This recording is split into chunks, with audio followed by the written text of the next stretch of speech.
Welcome to the Friday, October 11th meeting of 2024 meeting of the California Coastal Commission. I'd like to welcome everyone to our last day here in this incredible community. We've been having such a great time walking around the beach and the bay. It's just been really amazing, this area. We really enjoyed it. All right, I'd like to ask for roll call, please. Commissioner Aguirre, Here. Commissioner Bochco, Here. Commissioner Cummings, Here.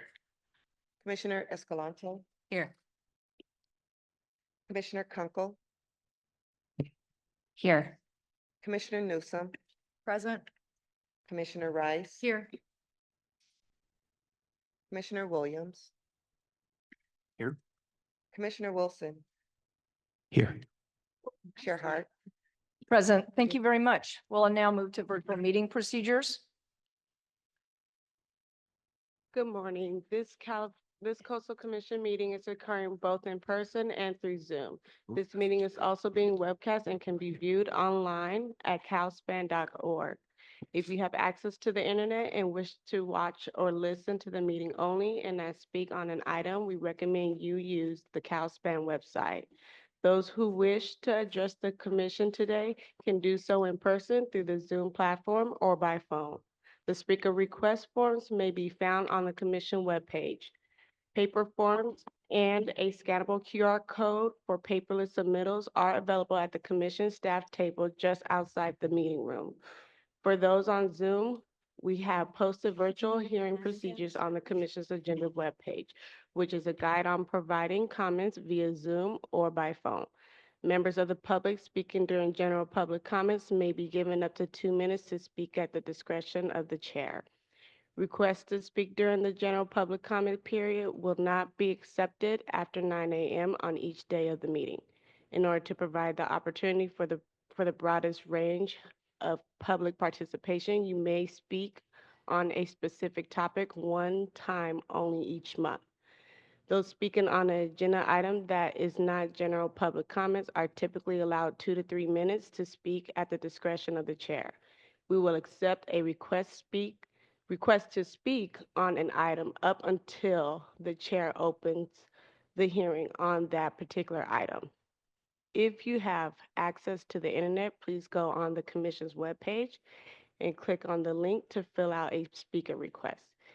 If you do not have internet access or prefer to testify by phone, please call the commission staff at 562-477-9089. Again, that number is 562-477-9089.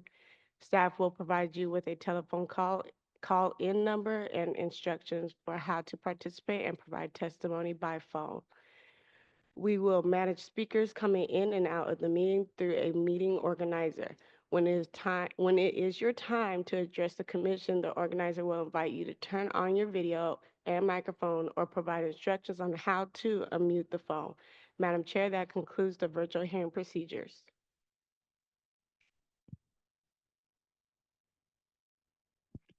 All right, thank you very much. Appreciate that.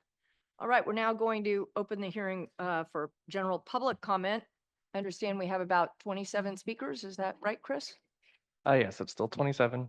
All right, can we begin with people in the room, and everyone will have 2 minutes. All right, And for members, Madam Chair, if I could interject, would you wish staff to go over the agenda changes before we begin public comment? Sure, let's do agenda changes. I think there's only a couple. Go ahead. There are only 2 this morning, and good morning, Chair Hart, Vice Chair Escalante, and commissioners. The agenda changes today. We Steve, only have. can you stop for a sec? There's Of course. something wrong with the connection.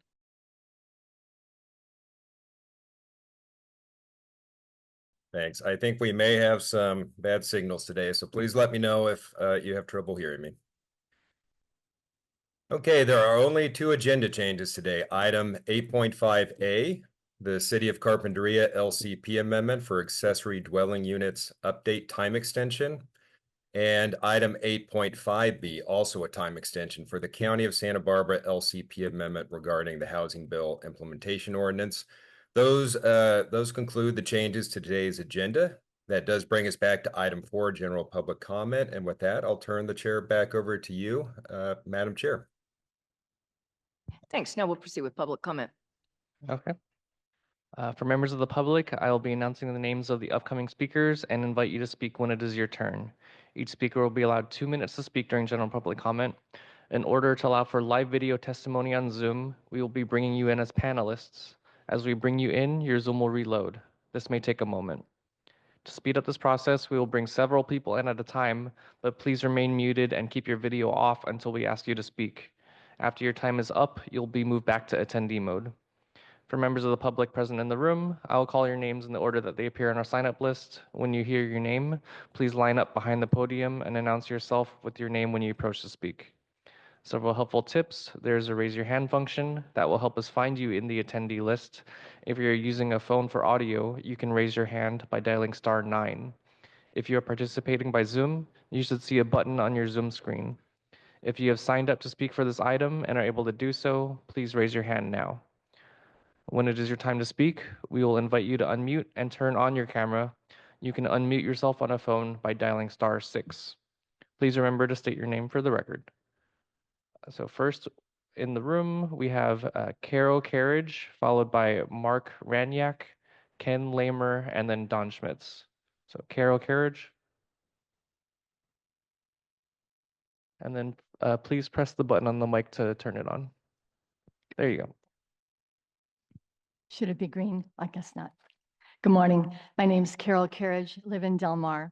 And as you probably know, many of our state's coastal towns have already experienced sea level rise along with hillside damage from climate-driven, unpredictable storms causing multiple problems such as flooding, mudslides, groundwater pooling, disruptions of underground drainage, sinkholes, erosion hazards, and major property damage. Some of these conditions have already occurred on our hillside and beach of Del Mar. Given this information, planning a tunnel under the Del Mar hillside is a huge risk. Considering putting lives, homes, train passengers, cargo, and essential military supplies at risk by planning a double-track tunnel under an already vulnerable hillside by increasing its burden with an increase of up to 90 passenger train trips and 11 freight train trips within 24 hours seems to me to be quite dangerous. Along with these issues, I believe the Coastal Commission should exercise its authority to reopen and reconsider the San Diego Bridge and Events Platform Project as part of its review of the Low Sand Realignment Project. I believe it's time for federal, state, regional, and local governments to work together to find a more safe and manageable option for the railroad transportation and to avoid vulnerable California coastal hillsides and beach areas. Thank you. Thank you. Mark Ranyak, Ken Lamer, and then Don Schmitz, sorry. I think there are some slides I have, just a couple. Okay, sorry, they're a little small. Good morning, my name is Mark Ranyak. I'm a member of the San Diego Embarcadero Coalition. The intent of my public comment today is to illustrate how the port is attempting to use tiering improperly for the San Diego Central Embarcadero Planning District. As part of the PMPU process, the PMPU omitted the current Seaport San Diego project, instead used the 2016 version, claiming that detailed plans are not important. However, per code, the proponent is not excused from adequately analyzing foreseeable significant environmental effects of the project and does not justify deferring such analysis to a later tier EIR or negative declaration. On this slide, go back one, sorry. Is the 2016 Central Embarcadero project from the final program EIR. Also shown, and that's 8 years out of date, also shown are estimates of the annual metric tons of CO2 equivalent greenhouse gas emissions for the square footages in the plan using the Cool Climate Network calculator developed at UC Berkeley. The carbon footprint for the project is over 9,000 metric tons annually for the 1.3 million square feet of new buildings in the PMPU, replacing the small amount of 124,000 square feet of existing buildings that are to be demolished. The next slide shows the recent project description, the port's developer's most recent project description, totaling over 2.7 million square feet of built area. To put that in perspective, the existing giant San Diego Convention Center is smaller at 2.6 million square feet, and the entire IQHQ development, plus the new Navy building and proposed Fairmont Manchester Hotel, is 2.2 million square feet. This horrendous, huge proposal by the port's developer is mind-boggling when compared to the way the public uses and enjoys the existing Seaport Village and surrounding parks and open space. As shown, the estimated carbon footprint for the actual Thank you, current sir. plan Your time has expired. is 35,000 metric tons annual. Thank you. This is almost 300% increase in the carbon footprint of the Right. existing. Okay, thank you so much for this. Appreciate it. Ken Lamer, Don Schmitz, and then Daryl Gale. Ken Lamer. Not seeing Ken Lamer, so Don Schmitz. Someone's coming up, Chris. Yeah, after Don Schmitz. Oh, I see. Okay. Mr. Schmitz, come on up. Good morning. Morning, Commissioners. Chair Hart.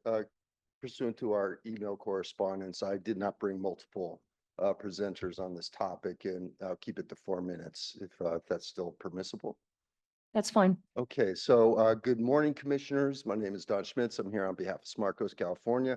And as a follow-up to the presentation that you had up in Monterey, and the clicker's not working. Next slide, please. Where the working group had brought forward to you the analysis that had been done on bringing neighborhood solutions to the issue of sea level rise. There was some testimony by some folks who are very comfortable with the Coastal Act as it is right now and the way things have been coming forward and that it's working. We respectfully disagree. There's a heartbreaking amount of armoring that has occurred on the coast of California, and that's before high levels of sea level rise actually started to manifest. Next slide, please. Is it working now? There we go. Now, managed retreat definitely can be very effective in certain areas. This is Surfers Point up in Ventura, and there was a RV parking lot in that area that was relocated further landward and will allow sea level rise to be accommodated and created a beautiful footpath and recreational opportunities. But in the more urbanized areas of the coast of California, where pursuant to Section 30253 of the Coastal Act and the California Constitution, we have to allow people to have armoring to protect their homes.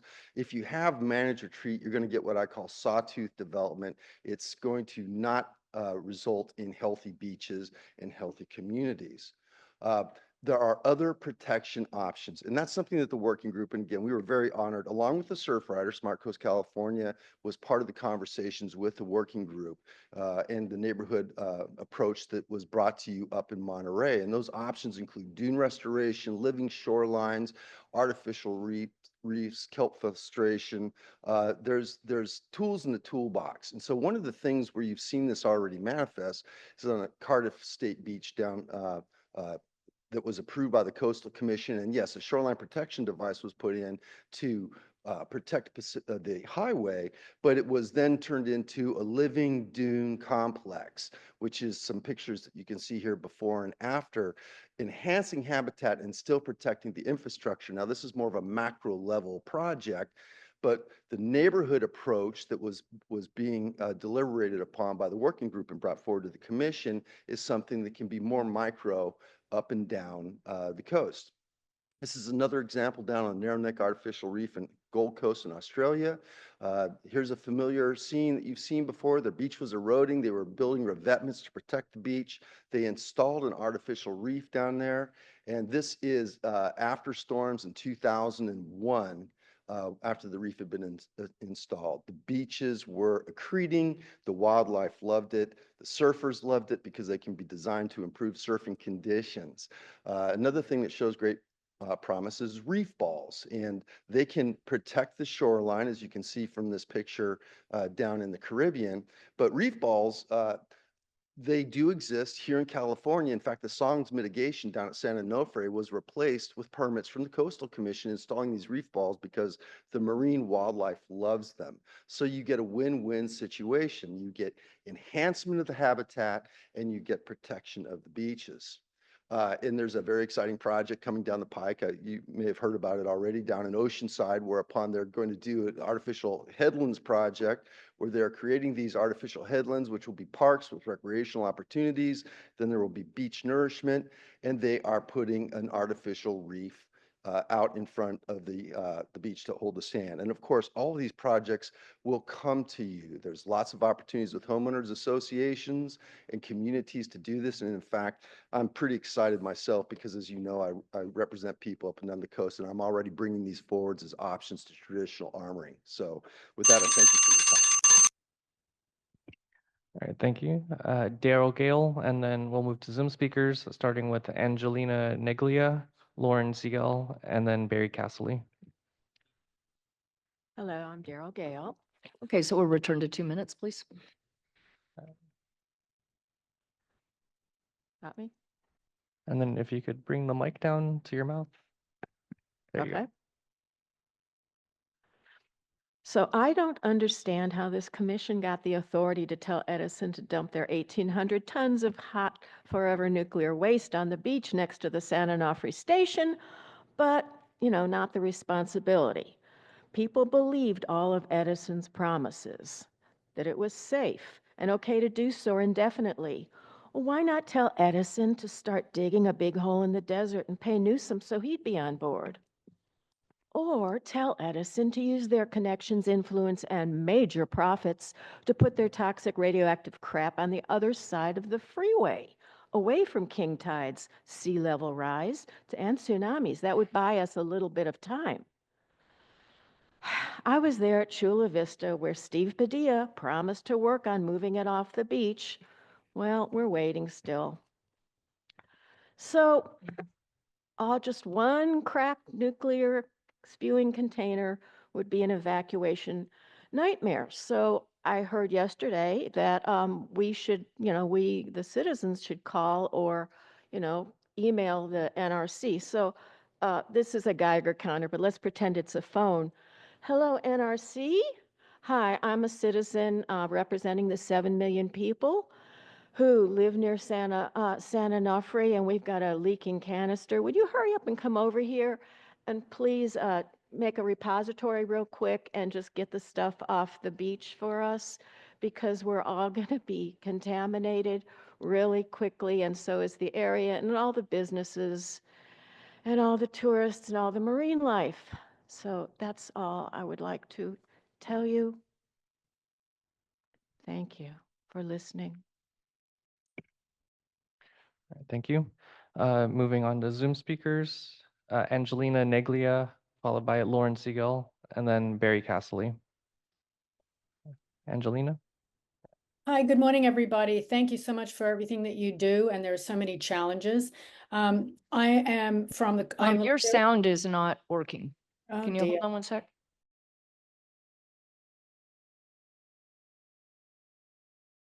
Okay. So if you could just start take it from the top. You have 2 minutes. And I'll be really quick, sorry.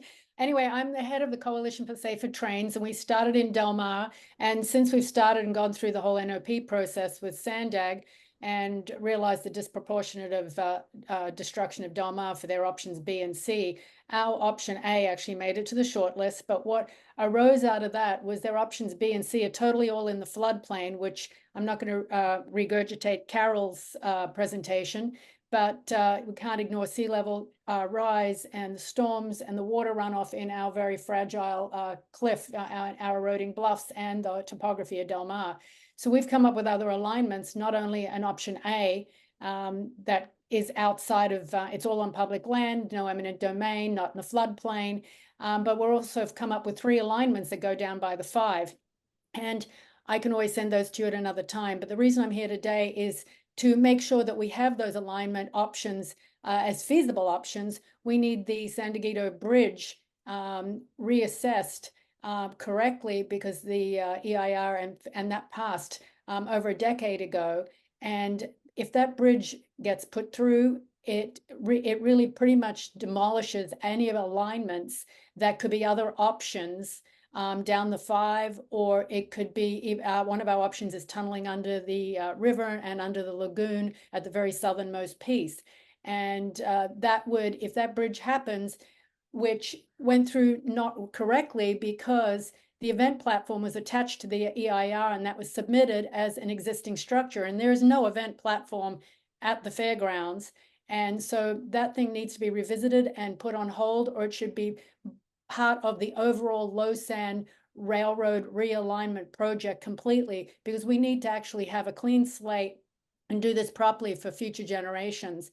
And that's why I'm here today, and I can send you our alignments and background info. It would take hours to get through, but I can send that to you.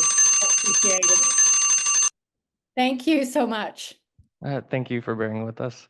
Lauren Siegel, and then we'll actually move to one more in-person speaker, Catherine Rhodes, and then we'll go to Barry Castley. So Lauren, go ahead. Good morning, Commissioners. My name is Lauren Siegel, and I live in the coastal zone of Venice. I wanted to share my experience with you. Venice, as all of Los Angeles, has a housing shortage. I have a garage that has plenty of space to turn into an ADU. I can add a 1-bedroom apartment for my adult daughter who's returning to Venice. There is no major construction needed, no new structure, foundation, nothing. I have already submitted my plans to Building and Safety. They have been signed off from every department, except I need a coastal development permit for the ADU.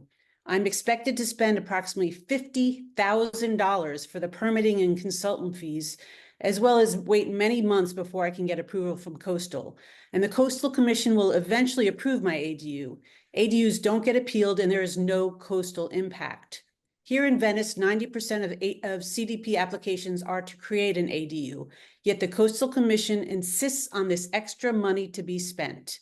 If I lived less than 1 mile north in Santa Monica's coastal zone of Ocean Park, which, like Venice, does not have an approved land use plan, I could get a waiver. Santa Monica has the right to build a small, affordable ADU unit with cheap and quick waivers. However, in Venice, I need to file for a CDP, spend $50,000 again on permits and consultants. Where is the equity? Where is the fairness? When will you make it easier, faster, and cheaper to add additional affordable housing in Los Angeles? Let me add an affordable unit to the Venice community. Allow more affordable housing in Venice. Allow me to build an ADU in the coastal zone with a CDP waiver. Coastal staff wants this, city planning wants this, Council District 11 wants this. Please make this a priority. Allow ADUs to be permitted with a CDP waiver, like Santa Monica, our neighbor. All right, thank you.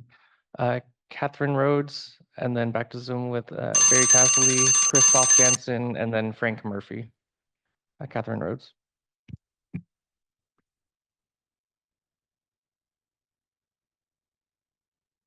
Hello, Catherine Rhodes. I'm a civil and environmental engineer here in Pacific Beach.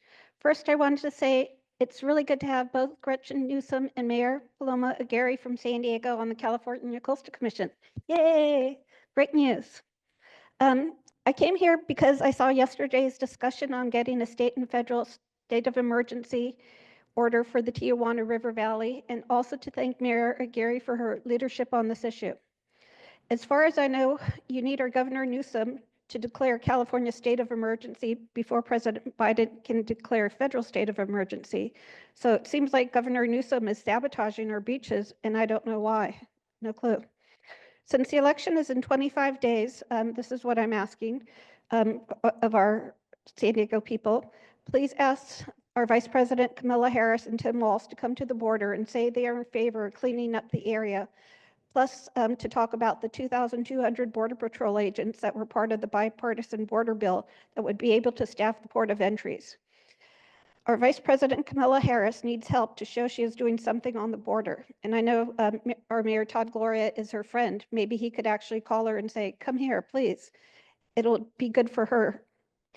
There are so many lanes that are closed right now in the San Ysidro Port of Entry due to lack of Border Patrol staff. Other California ports of entries are only open from 6 to 10 p.m. due to lack of Border Patrol staff. And that and that results in a lot of air pollution there on the coast because of the lines. All we have to do is open up the lanes, and they won't open up the lanes because we don't have Border Patrol agents to actually staff the lanes to open them up. So when I talked to the EPA Region 9 Superfund staff, they told me to have the state of California EPA ask for a Superfund national priority list. So if you guys are ever talking about a Superfund site, I would say please communicate with the state EPA. Thank you. Thank you. Barry Castley, Christoph Jansen, and then Frank Murphy. Barry Castley, you can unmute now. Thank you. Good morning, commissioners. My name is Barry Castley and I live in Venice. I would like to say a few words about accessory dwelling units. Currently, ADU permits are processed in Santa Monica's Ocean Park Coastal Zone with a coastal development permit waiver. An example is the waiver granted for the conversion of a 560 square foot garage into a 996 square foot two-story ADU at 503 Ashland in Santa Monica. A waiver is a one-page form, requires payment of a nominal fee, and is processed concurrently with the building department application for these small projects. Ocean Park and Venice were originally one community. They have identical development patterns and abut each other today. Santa Monica, like Los Angeles, does not have an approved local coastal program. It has an approved land use plan, but no approved implementation plan. As coastal jurisdictions, Santa Monica and Venice have identical status. In Venice, unlike Santa Monica, the Coastal Commission requires a full coastal development permit for ADUs. CDPs are obviously incomparably more expensive and time-consuming process than waivers. Commissioners, I submit to you that this dissimilar treatment of similar adjoining communities is more than unfair. It is a gross violation of the Equal Protection Clause of the U.S. Constitution, the 14th Amendment. As the housing crisis is no less serious in Venice and Ocean Park and has led to the displacement of nearly everyone except the most privileged from both coastal communities, I implore the Commission to instruct staff to work expeditiously to allow the City of Los Angeles, like Santa Monica, to begin processing ADUs without requiring expensive, time-consuming CDPs. Not only would this encourage the construction of these affordable market rate housing units, it would establish similar equitable regulations for similar adjoining communities. Thank you for your time and attention. Thank you. Next, Christoph Jansen, Frank Murphy, and then Sherry Flumerfelt. Good morning, commissioners. My name is Christoph Jansen, and I'm a long-term resident in Venice. I work as an architect and urban planner and also have a practice here in Venice. Like the previous presenters, I would like to talk to you about the process for permitting an ADU in the coastal zone. All of my clients who are looking to add an additional unit on their property are homeowners who are looking to house either adult children, aging parents, or are simply looking for an additional income to be able to afford to stay in their homes. The CDP process for ADUs is incredibly bureaucratic, extremely complicated, and beyond the ability of most people to understand. Just to submit an application will cost about $20,000 in my experience. Most require a consultant to guide them through the process, which will easily cost an additional several $1,000s. Even I am extremely frustrated handling the process for my clients. As I see it, the CDP process for ADUs is unnecessarily expensive, time-consuming, and incredibly wasteful for everyone. Imagine how the coastal staff can spend their time focusing on important issues such as climate change, rising sea levels, as we heard before, instead of processing CDP applications for ADUs. We all know that ADUs don't get appeals. We know that there is no coastal impacts from ADUs. We know that we have been successfully building ADUs in Venice for more than 5 years. Imagine the reduction in bureaucracy for the Coastal Commission as well as the City of Los Angeles Planning Department. I urge you to change the permitting process for ADUs in the coastal zone to a coastal development permit waiver. Save time, save money, save resources. Your staff would thank you, the City of LA would thank you, Council District 11 would thank you, homeowners would thank you. Thank you for your time.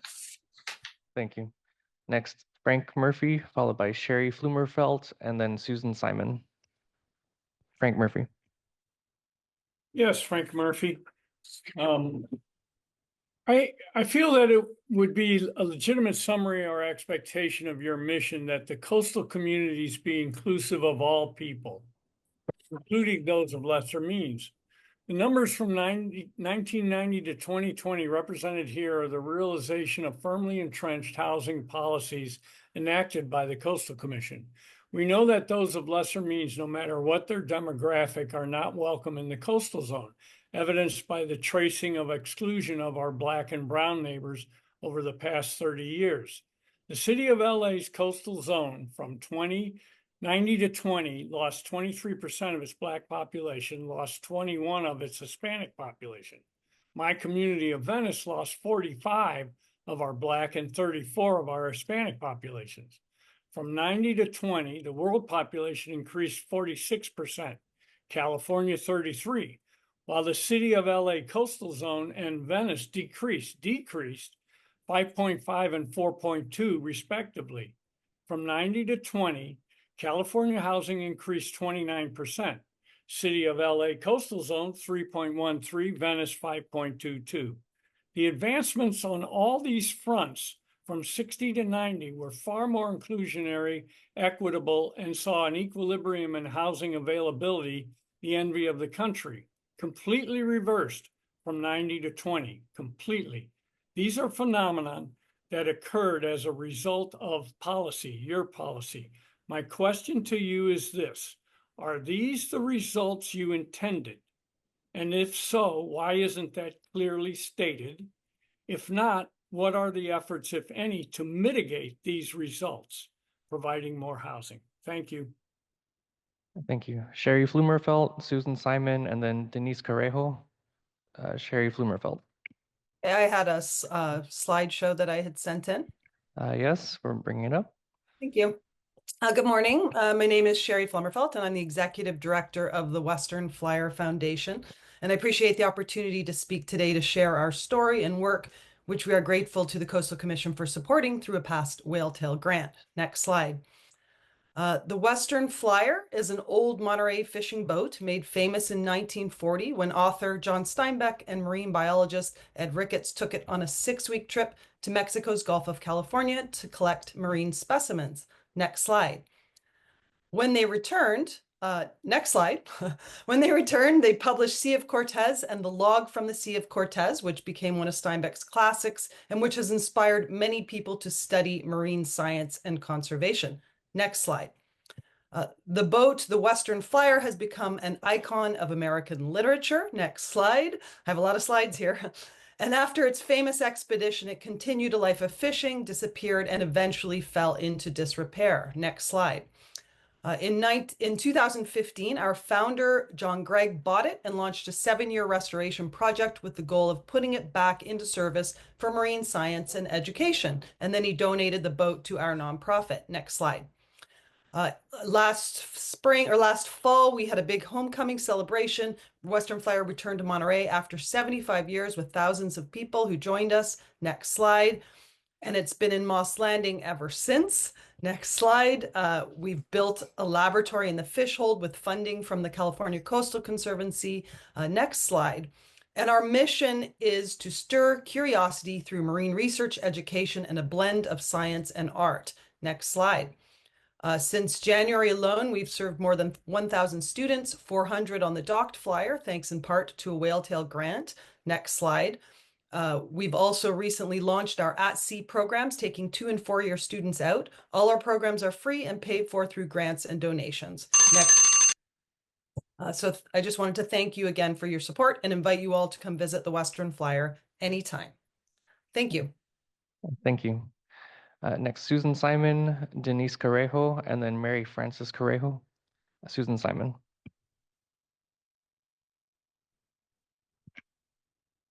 Susan, you're in as a panelist and you can unmute. Thank you. Hi, my name is Susan Simon, co-chair of the Embarcadero Coalition, which is concerned with the massive proposed and approved overdevelopment of Port of San Diego managed public lands that will be facilitated by the Port Port Master Plan update/amendment, which the Embarcadero Coalition asks coastal commissioners to deny in total when it is presented to them.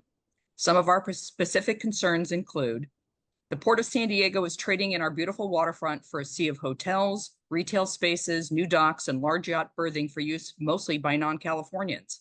All the current and proposed development will dramatically decrease the number of scenic views, even from the water's edge. And many of the view corridors claimed by the PMPU don't exist now and would be dramatically lesser still after build-out.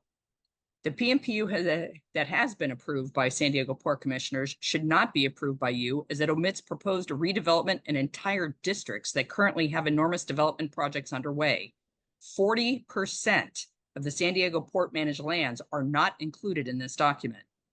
The PMPU was not lawful, as it did not include projects that were known to the port in its environmental analysis. Even without these projects, 80% of evaluated criteria was found to be significant and unavoidable, or significant after the port's potential mitigation measures. The port dismissed these findings, citing job creation as offsetting these major concerns. However, most of the jobs would be temporary, but the environmental impacts would be permanent. San Diego Port's PMPU, PMPA misleads the public and coastal commissioners by consolidating previously separate categories into a single category to provide the appearance of increased free and open public space. The Port of San Diego purposely tries to confuse coastal commissioners and the public of the purpose of the PMPU by alternating its names and function. Is it a replacement of the PMP or an amendment? It doesn't conform to the current PMP's definitions, structure, or in any other way resemble the current PMP in many categories, but creates new ones instead. Thank you very much. Thank you. Denise Correjo, followed by Mary Frances Correjo, and then Marie Correjo. Denise Correjo.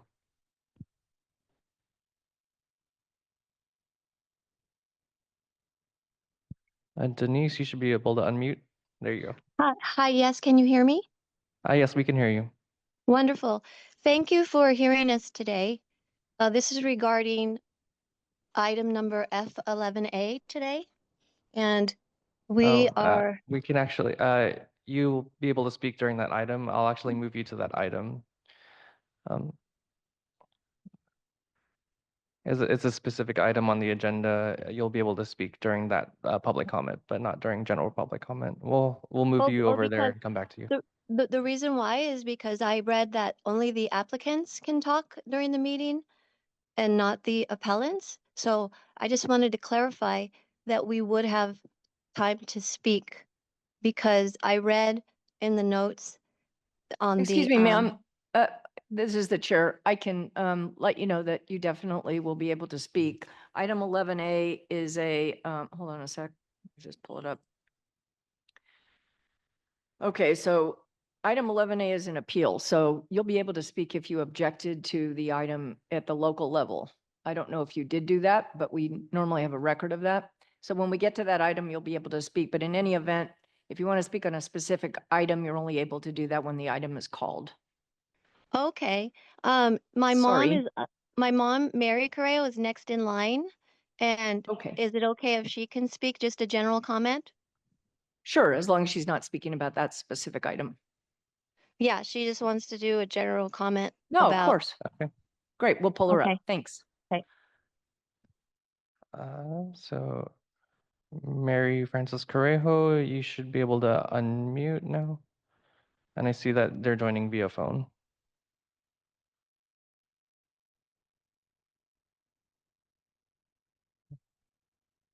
Or is it the other Mary Correjo? There's two Mary Correjos. You should be able to unmute. You may need to press *6 to unmute.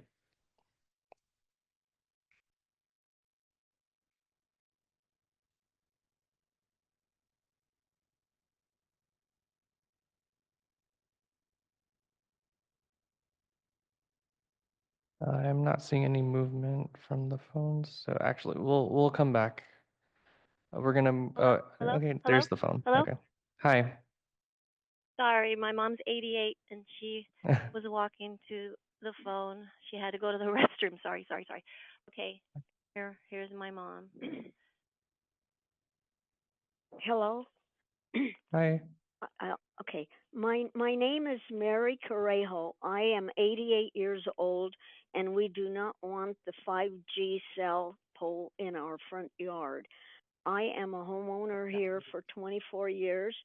20 Excuse of me, which ma'am. were- So, ma'am, excuse me. Yes? So this item is an agendized item and we don't accept general comments during general public comment on a specific item. If you all objected to this at the local level, then we'll hear from you when we call that item 11A. Let me call my daughter real quick. Denise, get over here real quick. Thank you. All right, Chris, let's move on to the next.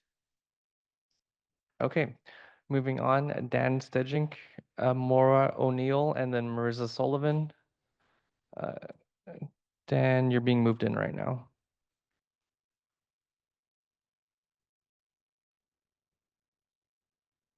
Yes.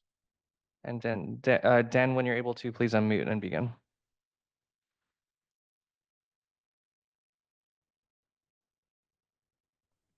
Thank you. Can you hear me? Yes, we can hear you. Excellent. I'm speaking today on the Pacifica Quarry Mitigation Appeal that was heard 2 weeks ago and has not been adjudicated yet in Pacifica. Next slide. Pacifica Quarry meets all 4 National Register of Historic Places and California Register of Historic Places criteria. Next slide.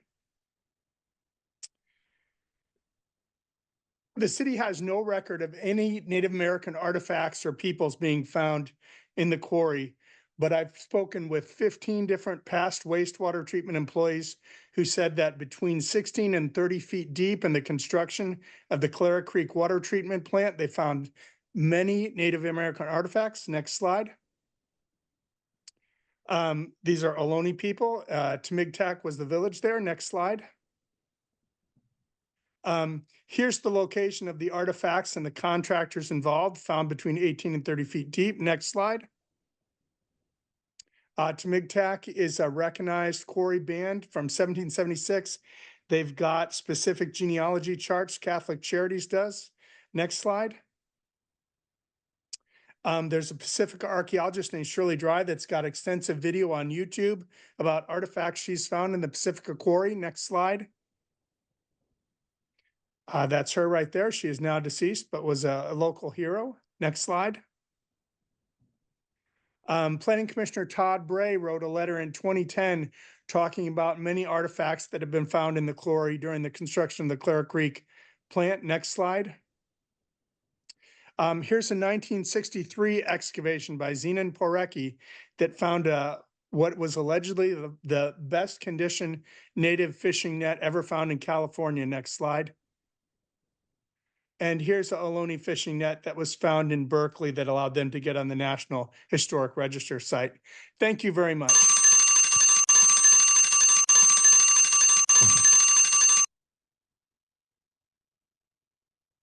Okay. Maura O'Neill, followed by Marisa Sullivan, and then Diana Sandoval.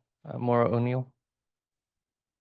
Good morning, Commissioners. My name is Maura O'Neill. I'm a policy analyst and advocate for Better Neighbors LA, a coalition of hosts, tenants, housing activists, and community members who conduct data analysis and research on the short-term rental industry.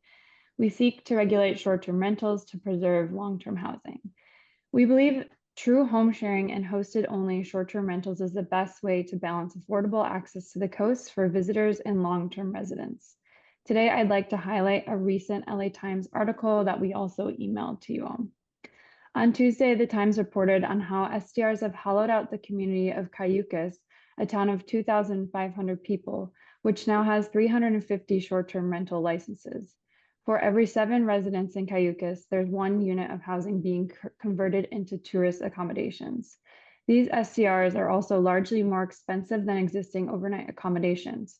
The average STR accommodation for 1 to 2 people in the county that Cayucas is in, San Luis Obispo, will cost a prospective tourist around $200 a night, according to forthcoming data analysis by Nicholas Durago at UCLA. Existing overnight accommodations average around $140 per night.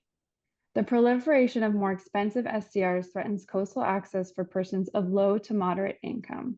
The result is that a formerly vibrant beach community has seen an exodus of residents, slowly turning into a ghost town where homes that could housed residents now serve as short-term rentals for guests.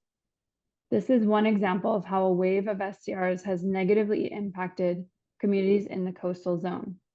As the Coastal Commission considers ordinances to regulate short-term rentals in the future, Better Neighbors LA urges you all to consider strengthening proposed regulations in the coastal zone to permit hosted-only rentals to protect coastal access and communities.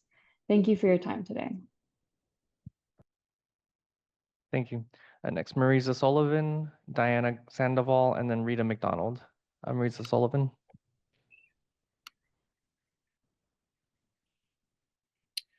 Good morning to you all, the Coastal Commission. I appreciate this opportunity to speak. That's always helpful.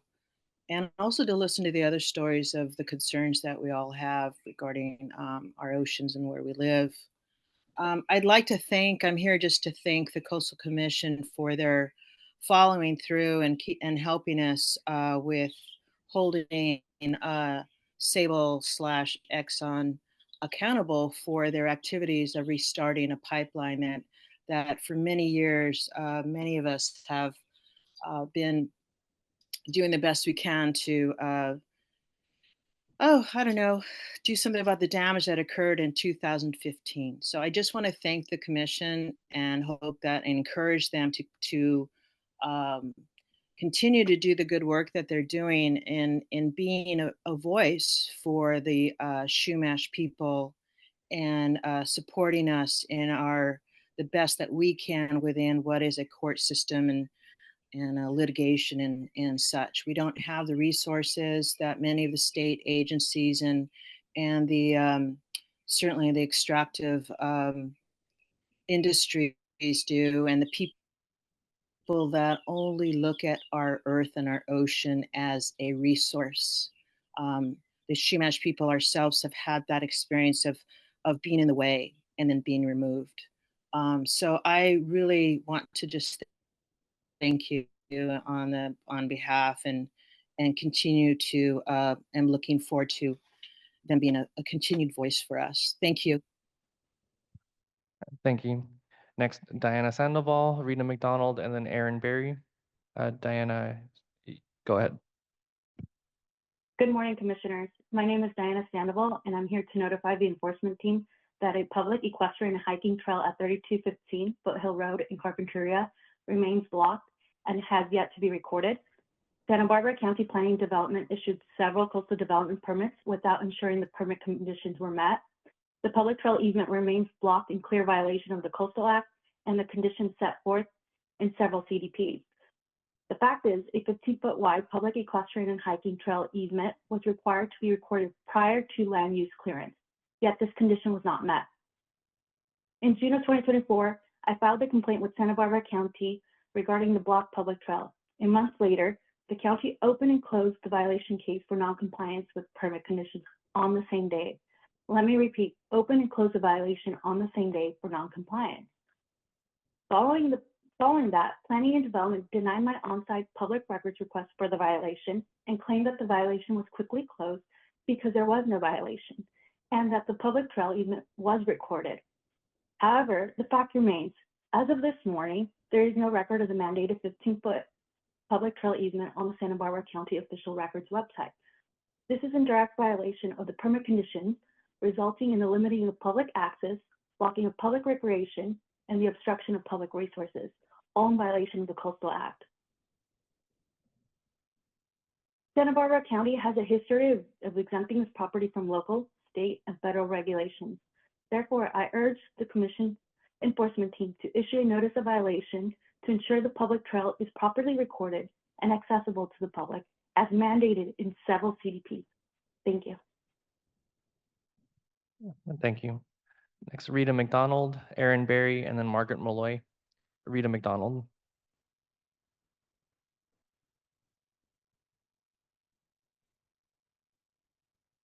Rita, you should be able to unmute yourself. Good morning. Can you hear me? Yes, we can hear you. Perfect.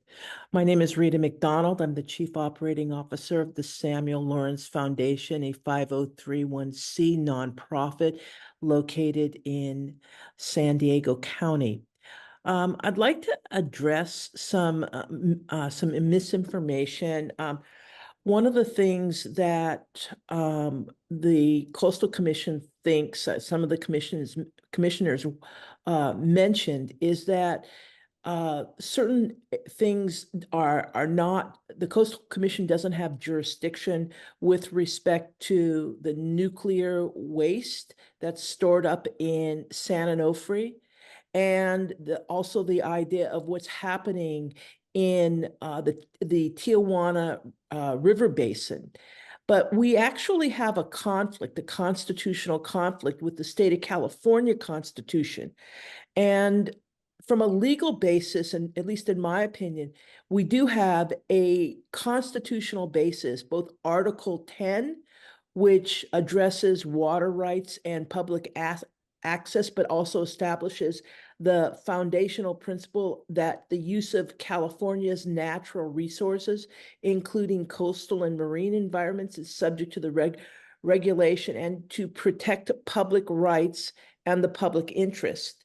And in addition to that, we also have in the California Constitution, Article 11, so both Article 10 and Article 11, which provides counties and local jurisdictions the authority to enact ordinances related to land use, zoning, and environmental protection.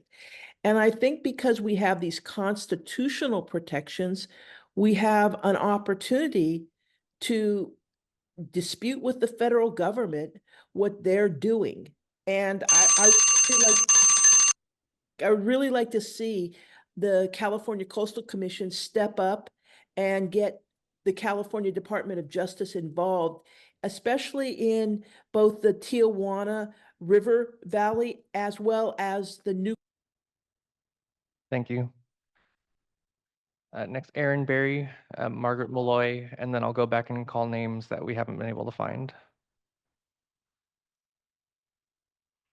Aaron Berry.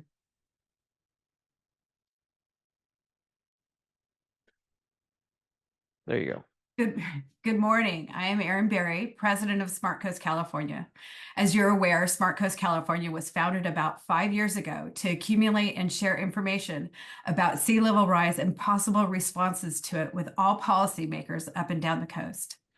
Last month, we were incredibly excited to present our 2024 One California, One Coast Policy Summit. We had representatives joining us from all over California as we examined the current state of research and adaptation to climate change and sea level rise. Over the last 4 years, we've seen modeling of our shared future get more sophisticated. We expect ever more accurate projections as our shared comprehension of the various components of climate change and sea level rise improves. One of our summit panels included 3 members of the California Coastal Commission's executive staff who provided information on sea level rise policy guidance and an update on projects. Specifically, I would like to thank Madeline Cavallari, your Deputy Executive Director, Kelsey Ducklow, your Coastal Resilience Coordinator, and Aaron Praler, your Statewide Planning Manager.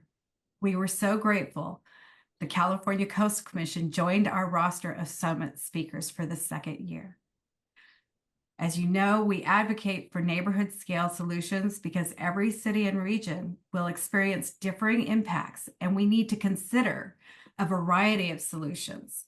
We look forward to continuing our work on the ground and with future policy summits as communities move to adapt to the new reality as it unfolds. But we would really like to thank you for your support in our summits. Have a great day. Thank you. Next, Margaret Malloy, and then I'll call names that we haven't been able to find.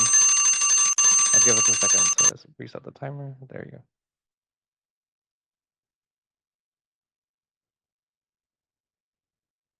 go. Margaret Malloy. Hi, can you make it full screen? Yeah, thank you. So I want to talk about exemptions and serial exemptions that are being issued by the Commission for a single property, which in the context of what a development is described as under section 13253, it's a change of intensity of use. So cumulative impact of these successive exemptions are not being assessed evidently. Next slide, please. Next slide, please. Sorry. They're not noticed. Next slide, please. Next. Sorry, I think there's probably a loop issue. So Mr. Hudson said on April 10th, 2024, that the exemption process is a threshold determination and he says based on section 13253, as I'm stating, when the commission issues successive exemptions, where is the analysis for adverse impacts and cumulative impacts? Next slide, please. There's also a very significant issue with the lack of public notice. Next slide, please. Hello? There's the definition, any improvement to a structure which changes the intensity of use of the structures. Next slide, please. Cora Lambert is a serial violator in Venice. These are 5 buildings, all within the dual permit coastal zone area. Next slide, please. He bought the property on 7/29/2015. Next slide, please. Here are the successive CEXs. Next slide, please. Next slide, please. Next slide, please. Oh, wait, actually, go back, that one. So to be important, this was denied because the plans show the entire ground floor is existing retail. Next slide, please. That's extremely important. Keep going, please. Keep going. Keep going. Keep going. You can clearly see this is a residential building, entirely residential. Keep going, please. Keep going. Go all the way to the end, but slowly. Keep going. He's telling us that he's done a $10 million renovation. Keep going. Keep going. There will be only 2 residential units left. Keep going. This is a violation of and due process, and the commission cannot facilitate bad actors. Please. Thank you. All right, thank you. Now, with the names we haven't been able to find, we had Ken Lamer, who is attending in the room apparently, and then Tim Bonefeld, Noah Suarez-Sykes, Andrea Luker, and Cindy Abbott. If you've heard your name, please raise your hand in the Zoom meeting. Again, that's Tim Bonefeld, Noah Suarez-Sykes, Andrea Luker, and Cindy Abbott. I see a couple hands raised. LOCAC, CAC, I'm allowing you to speak. You can unmute and please state your name. The CAC name.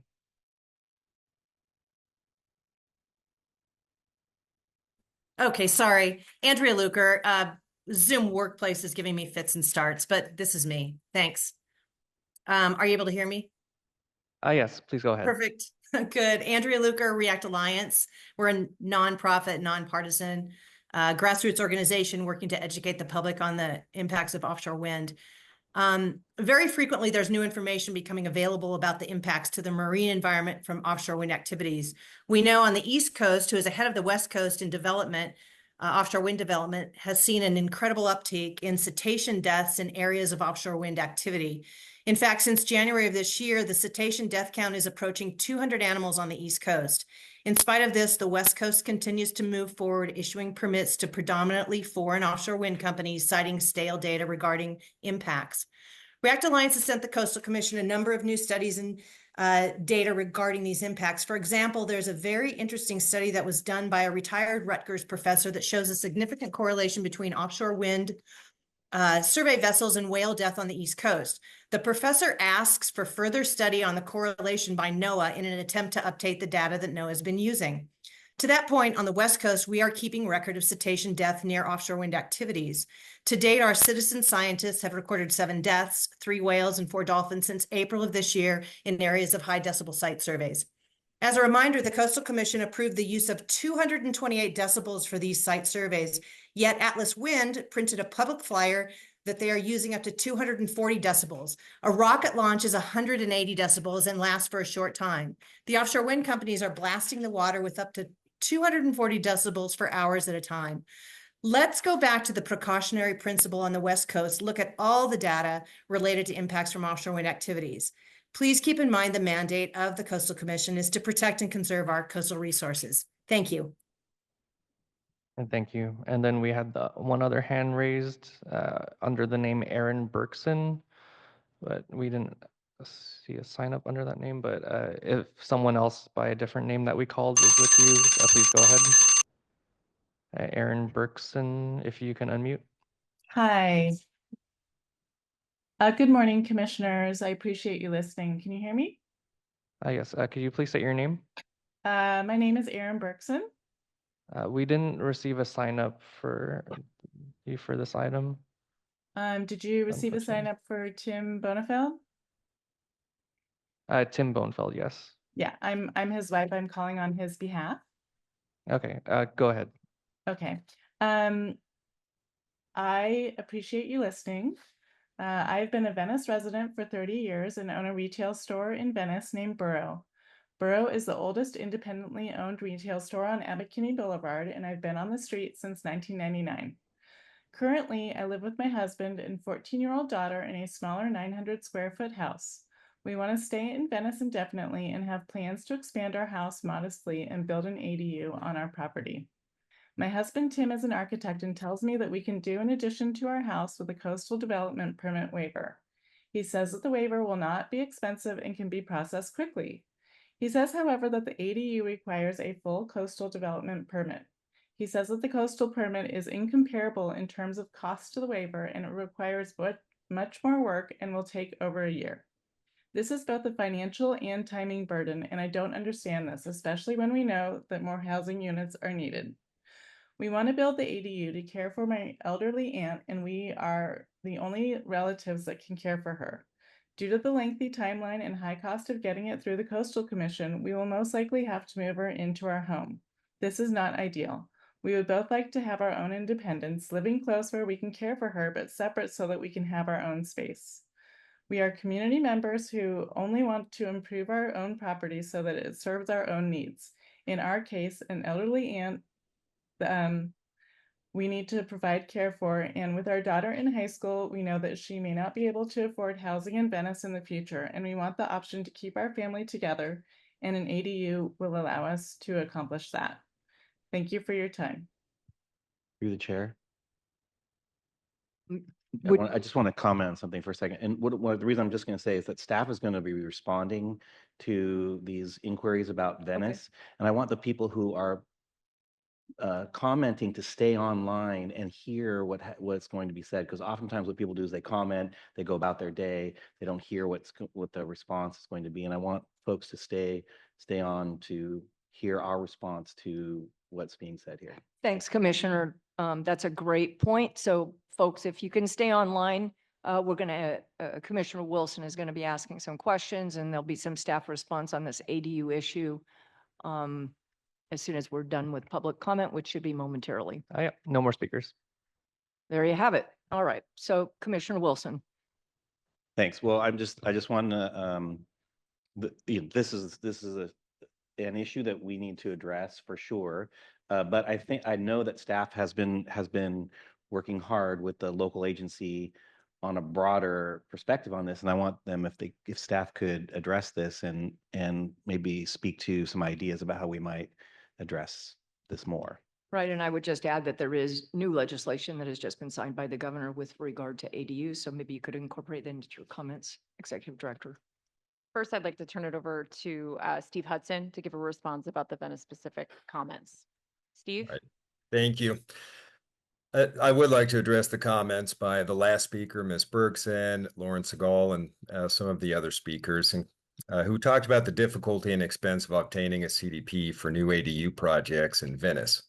However, that process and those fees that were discussed are for the city of LA's permit process, not our commission process. Our staff has prioritized processing of housing and ADU projects whenever feasible. And one of the speakers mentioned that next door in Santa Monica that they have seen CDP waivers be issued for similar projects, and that is true. That's because in Santa Monica, the city does not yet have an LCP.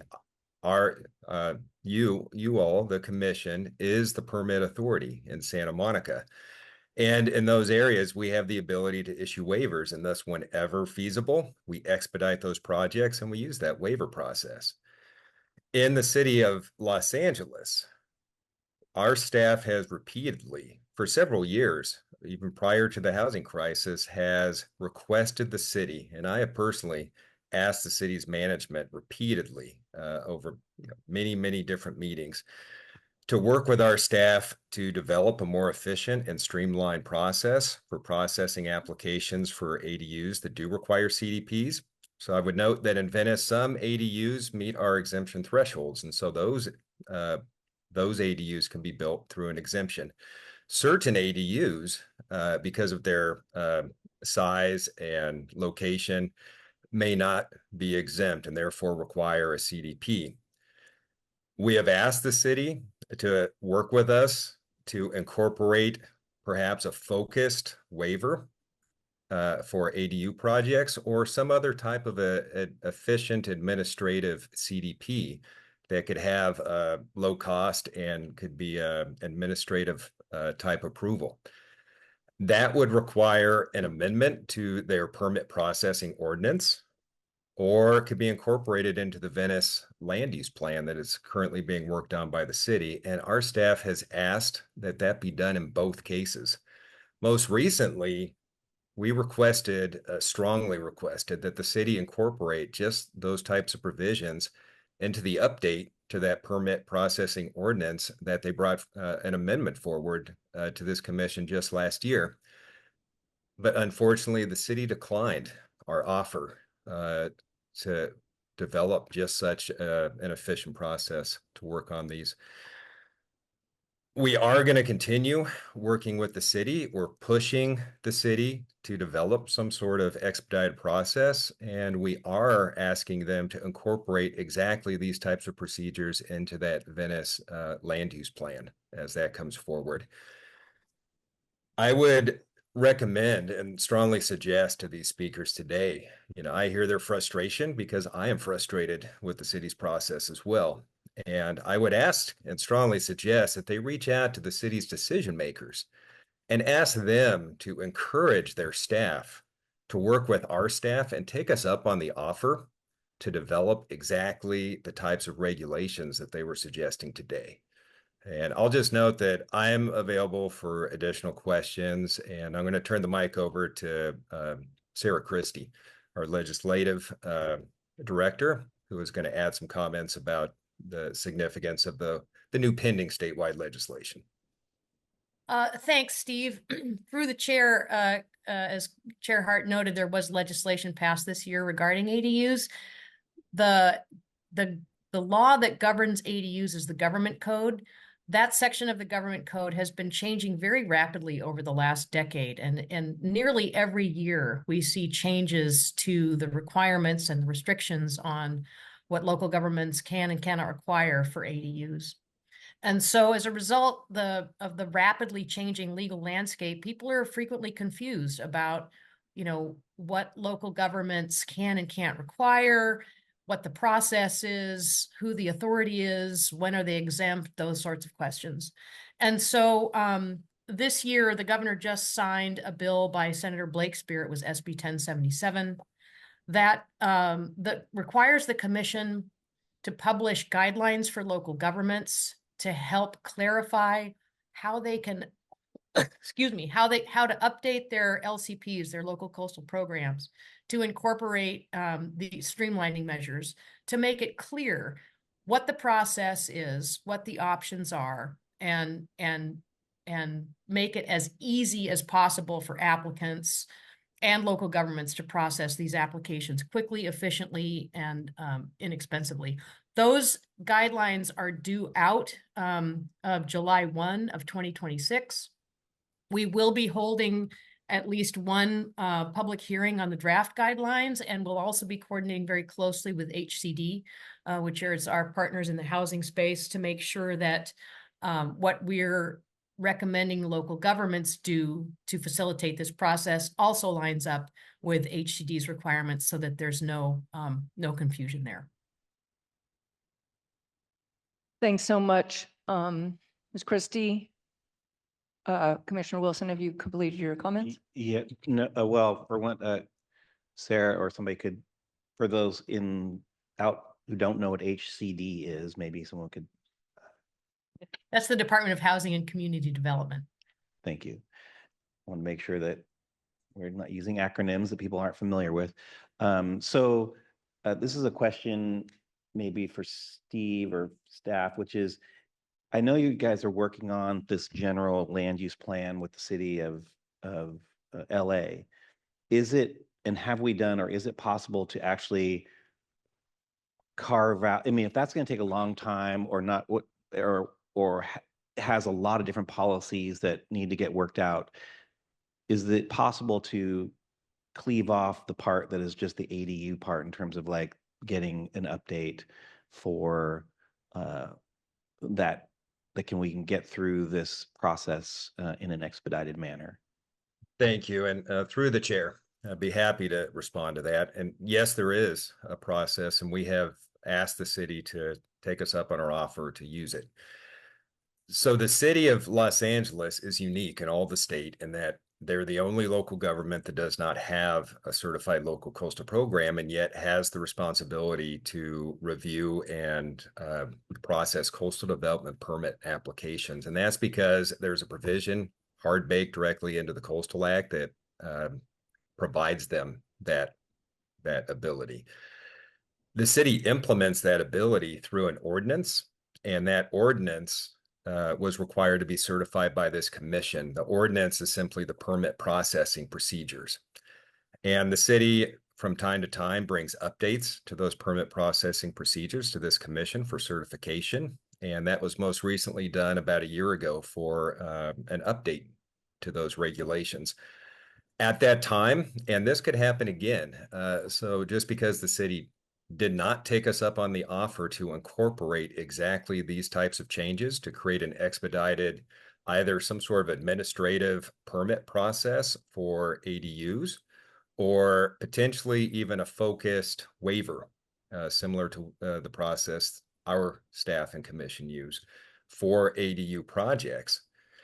The city could work with our staff, take us up on our offer, and come back and amend that ordinance. A second way to get this done would be that the city could come in today with a focused amendment to their currently certified land use plan for Venice. So that would only apply to Venice, of course, but that's where many of these issues are occurring. They could amend that land use plan and also create a potential process to expedite exactly these sorts of processes. And I would just note that the second issue that many of the speakers mentioned, the permit fees, we don't control the city's permit fees, but of course the city has complete control over the fees that they charge, and they can modify or reduce those sorts of fees on their own without coming to this commission, and they could do that immediately. So I would just note that there are potential remedies that could happen very quickly, but it takes a commitment by the city. I appreciate that, Steve. And what I don't want to have happen is that we are feeling like passing the buck in the case of this issue, but to reach out and be partners in remedying, in finding a remedy to this situation.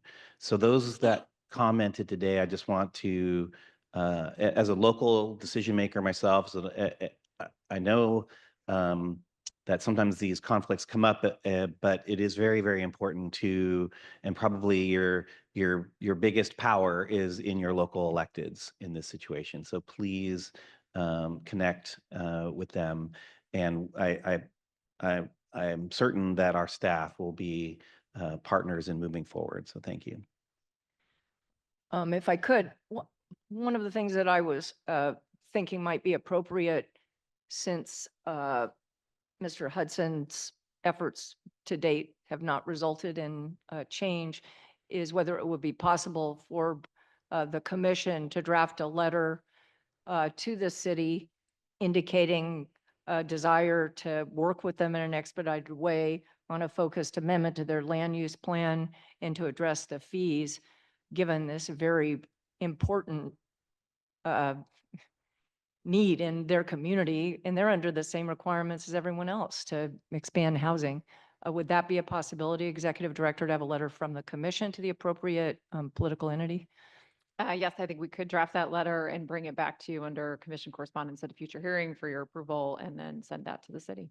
Would that be appropriate, Commissioner Escalante? I absolutely support that. Thank you, Commissioner Wilson, for addressing this. And just to make sure that I don't know who we're going to address it to, but making sure that Council Member Tracy Park is copied in this and engaged. I think she would be very interested in helping out with this. Thanks. So we'll look forward to seeing that correspondence, hopefully at the next meeting, and then we could send this out. Commissioner Wilson. And for those who made comment today, and if we have their contact information, I don't know if it's appropriate, but we could send them a copy of that correspondence as well. Thank you. Thank you. Any other commissioner questions? I just had one more, which is related to the public access request that came in from some. I don't know if the staff recorded that or know about it, and I just wanted to ask that. Do you mean the one in Carpinteria? Yes, through the chair, Commission, I can address that as well. So the speaker who mentioned the blockage to the public access way, that speaker has been in contact with our staff and reported that violation. Our enforcement staff in our South Central Coast District office has opened a case and is actively investigating the matter. Thank you. I was just hoping that we could get some kind of response, if possible, on the Calera Creek concern regarding important tribal cultural resources. I couldn't understand from the speaker what the situation was there. Do you have any insight into that? Unfortunately, I don't. I think that'll be one we'll have to go back, look into it and come back to you. Okay, that's great, because obviously the commission requires cultural and tribal monitoring for any project that would disturb soil in an area that has been identified of having cultural resources. So it would be great to hear back on that particular item. All right, thank you. Seeing no other commission comments, we'll move on to item 5, the administrative calendar. Are there any speakers on this item? No speakers. All right, do any commissioners want to remove the item? All right, in that case, the item is approved. We'll move on to item 7, the items removed from the regular calendar. Mr. Hudson. Thank you. And item 7 is for applications to be moved from regular to consent today for all districts on the agenda. As mentioned during the agenda changes earlier this morning, there are 2 items we're recommending be moved to consent, and those are 8.5A, the City of Carpinteria LCP Amendment Time Extension for Accessory Dwelling Unit updates to their code, and 8.5B, the County of Santa Barbara LCP Amendment Time Extension for the Housing Bill Implementation Ordinance. I would like to provide some background on these 2 LCP Amendment Time extensions. The Coastal Act provides for the Commission to extend the time limit for action on an LCP amendment for up to 1 year. We're asking you to extend the 60-day time limit to act on both of these amendments to allow for needed coordination between our staff, the local governments, and the State Housing's Department of Community and Development, or HCD. Specifically in regard to the amendment by Santa Barbara County, additional coordination with county staff is necessary to address the provision of objective standards for new multifamily projects in order to protect coastal resources.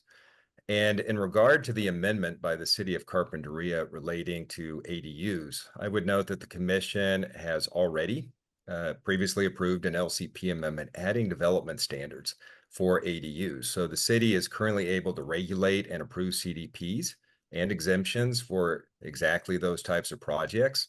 and this time extension would not change that or affect their ability to do so. The new amendment is only for updates to those development standards. And although our staff is ready to proceed immediately with this item, the State Department of Housing and Community Development, or HCD, has reached out and contacted both our staff and the city staff, and they've identified what they believe are significant issues with the amendment, and they're requesting the opportunity to address and resolve those issues. Thus, the extension of time is needed to allow the city and the HCD specifically to coordinate, and our staff will remain involved in that process. I would also like to note that our staff recognizes the importance and urgency of addressing our state's housing crisis. And given that these amendments both relate to housing issues, our commitment is to work with these local governments and HCD to bring both these items back for hearing just as soon as possible. In closing, I'm not aware of any opposition to the items being moved to consent, and we're recommending that the commission vote and approve this item. I am available for questions. Thanks, Mr. Hudson. Any ex partes? All right. Are there any members of the public that wish to speak on these items? No speakers. All right. Does anyone wish to remove one of these items? Entertain a motion to approve Move the consent. move. Second. All right. We have a motion and a second. Can we have a roll call vote, please?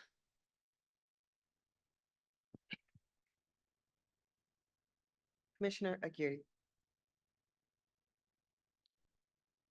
Commissioner Bachko. Bachko, yes. Commissioner Cummings. Aye. Cummings, yes. Commissioner Escalante. Yes. Escalante, yes. Commissioner Newsom. Aye. Newsom, yes. Commissioner Rice. Yes. Rice, yes. Commissioner Uranga. Aye. Uranga, yes. Commissioner Wilson. Yes. Wilson, yes. Chair Hart. Yes. Hart, yes. The vote is unanimous. Thank you. We'll now move to item 8, the Deputy Director's report from South Central Coast. Thank you. My deputy director's report this month for the South Central Coast District includes 3 permit waivers, 3 immaterial permit extensions, and 1 emergency permit. In regard to that emergency permit, it was issued to the city of Ventura for replacement of a damaged storm drain vault and outlet that extended under the city's waterfront promenade, which is also the coastal trail, and onto the sandy beach. And that work was necessary to prevent flooding of adjacent residential areas in the city of Ventura. In addition, I'd also like to report back on a success story regarding one of the commission's recent actions. In the Deputy Director's report this month, we have a waiver by a property owner, Mr. Brian Guthrie, for placement of almost 1,000 cubic yards of clean sand that will be used for beach nourishment on Pierpont Beach within the city of Ventura. And that sand was resulting from the excavation that was necessary for a new beachfront single-family residence that was approved by the city under a local coastal permit. Now, the city's CDP for the residence was appealed by a neighbor and heard by this commission at our March meeting. And the primary issue raised by the appeal revolved around the trucking of that 1,000 cubic yards of beach quality sand to an inland location rather than using that sand for beach nourishment. And the reason that the applicant and city did that is because there were jurisdictional issues. The beach is within the commission's permit, coastal development permit jurisdiction. And I believe that the applicant just was worried that would lead to additional time. So the project as proposed was to dispose of this good sand at a landfill. Now, although the commission ultimately found the appeal did not raise substantial issue based on its consistency with the policies of the city's LCP and consistent with the staff recommendation, in response to the commission's direction at that hearing, both the applicant and the city committed to work with our staff and pursue a coastal permit waiver from the commission to place the excavated sand seaward of the property on the portion of the beach located within our CDP jurisdiction, rather than simply truck that to a landfill. And I'm happy to report that those efforts have been successful. We have struck pay dirt, or sand, as the case may be. And the waiver before you today is for the reuse of that excavated sand, and we'll push that sand out onto the beach. I'd also like to note that although this is a relatively small project, of course, relative to preserving our coastal sand supply, it's an important precedent for future projects. And our staff is working with the city now to develop a sand and dune management plan that will programmatically address how sand is managed at Pierpont Beach and hopefully avoid this sort of issue going forward. Commission, that concludes my report. Staff is not aware of any opposition to any of the items being reported today. And we are asking whether 3 or more commissioners object to any of the items for which action is needed today in the Deputy Director's report. I am available for questions. Thanks, Mr. Hudson, and that's just a great success story. Thank you so much for all your efforts on that and letting us know about that. Are there any speakers? And this is 9A, or no, 8. This is item 8. No speakers. All right. Do 3 or more commissioners object to an item on the DDR? Commissioner Cummings? I just wanted to, I don't object. I just wanted to thank staff for their work on this, and also just hope and encourage that when we start thinking about like living shorelines, how if there's sand excavation and replenishment, they can maybe be incorporated into some living shoreline type of projects for kind of dune restoration, which can be used to help buffer some of the sea level rise and storm surge that we see in communities. So. Great, thanks so much. All right, since there's no objection, the commission concurs with the DDR, and we can move on to item 9. I just want to look to my fellow commissioners and say, do you want to just forge ahead with no break? Is everyone good with that? Or, okay, it's looking like that's how we're going to proceed. So we'll move on to item 9, Santa Barbara permit. Thank you. And if we could pull up the PowerPoint, please. Thank you. Item 9A is an amendment application by Michael J. Cicileo to a previously approved CDP for habitat restoration, public trail improvements, and removal of 2 unpermitted gates. The amendment would allow for the retention and replacement of one of the existing vehicular gates with a new gate with a 5-foot wide pass-through for pedestrian and equestrian users. And a pass-through is simply an opening in the gate that would be open 24 hours a day and would not have its own separate gate.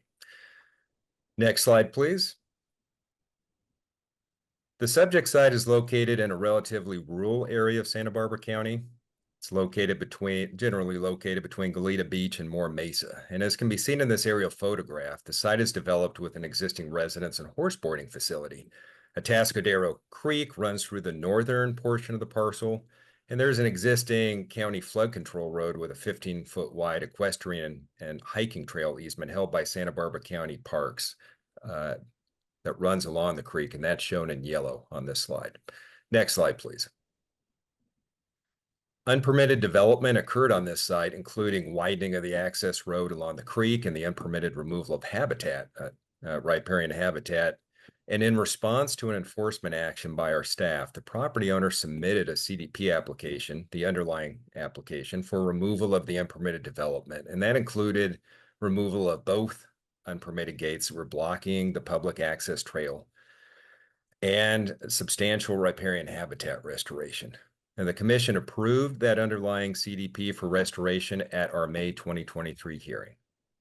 However, following commission action, the Santa Barbara County Flood Control District and County Parks Department coordinated with the applicant and commission staff, and they were requesting that the western gate be retained and replaced with a new gate incorporating the pedestrian and equestrian pass-through. And the reason for that was they're attempting to prevent unauthorized motorized vehicle access along the access road trail and into sensitive habitat areas, not just the riparian area, but the very sensitive Moore Mesa located to the east of the site, which the trail is used to access.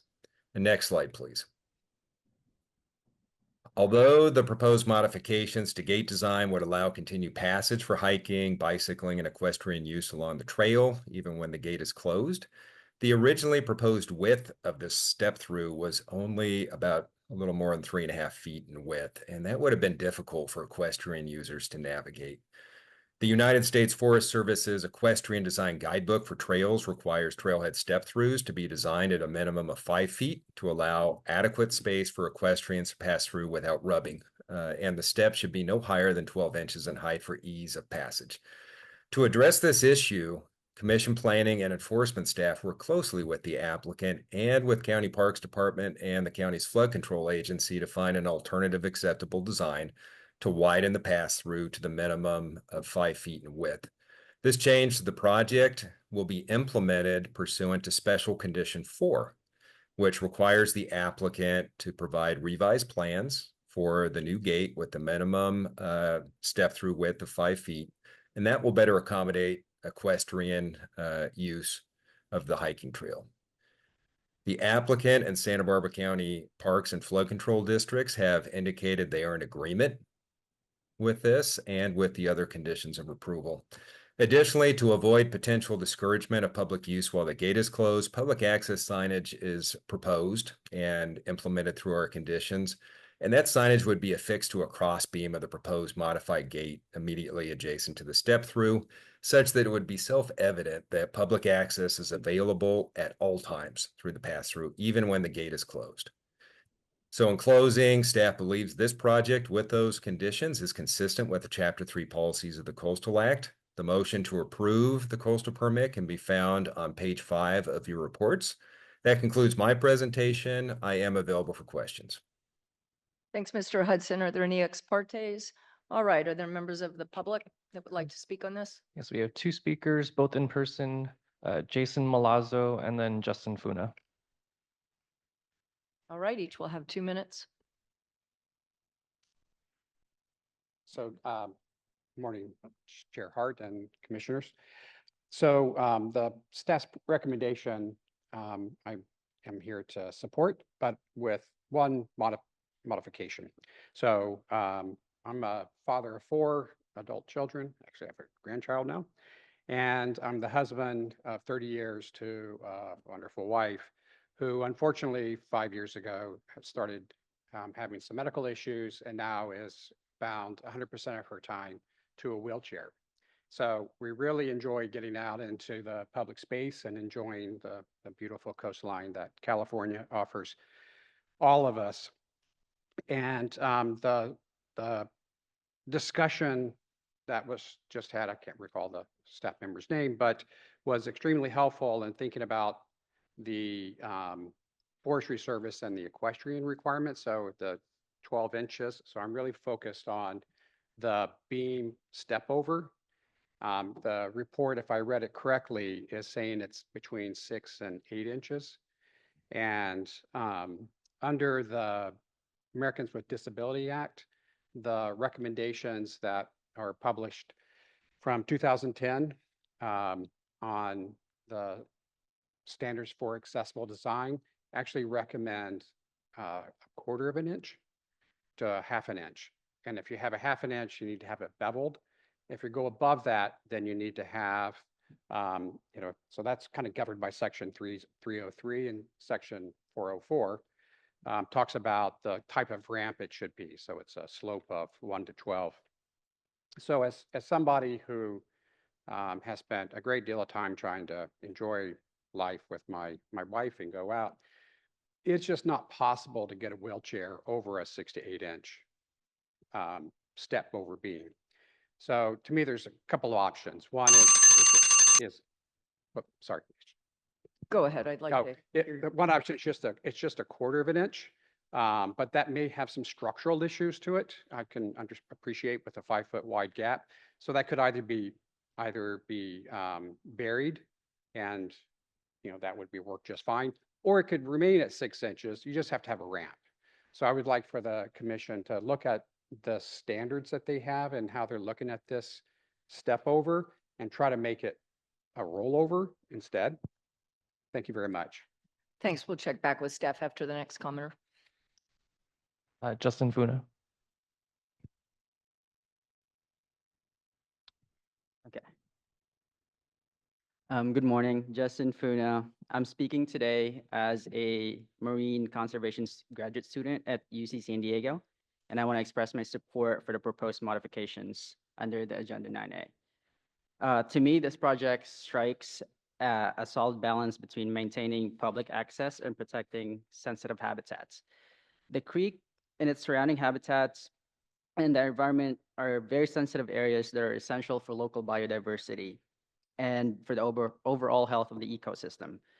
Preventing unauthorized vehicle access is a very simple, effective way to reduce erosion, soil compaction, and other types of habitat destruction, which are very critical issues for protecting water quality and preserving natural wildlife.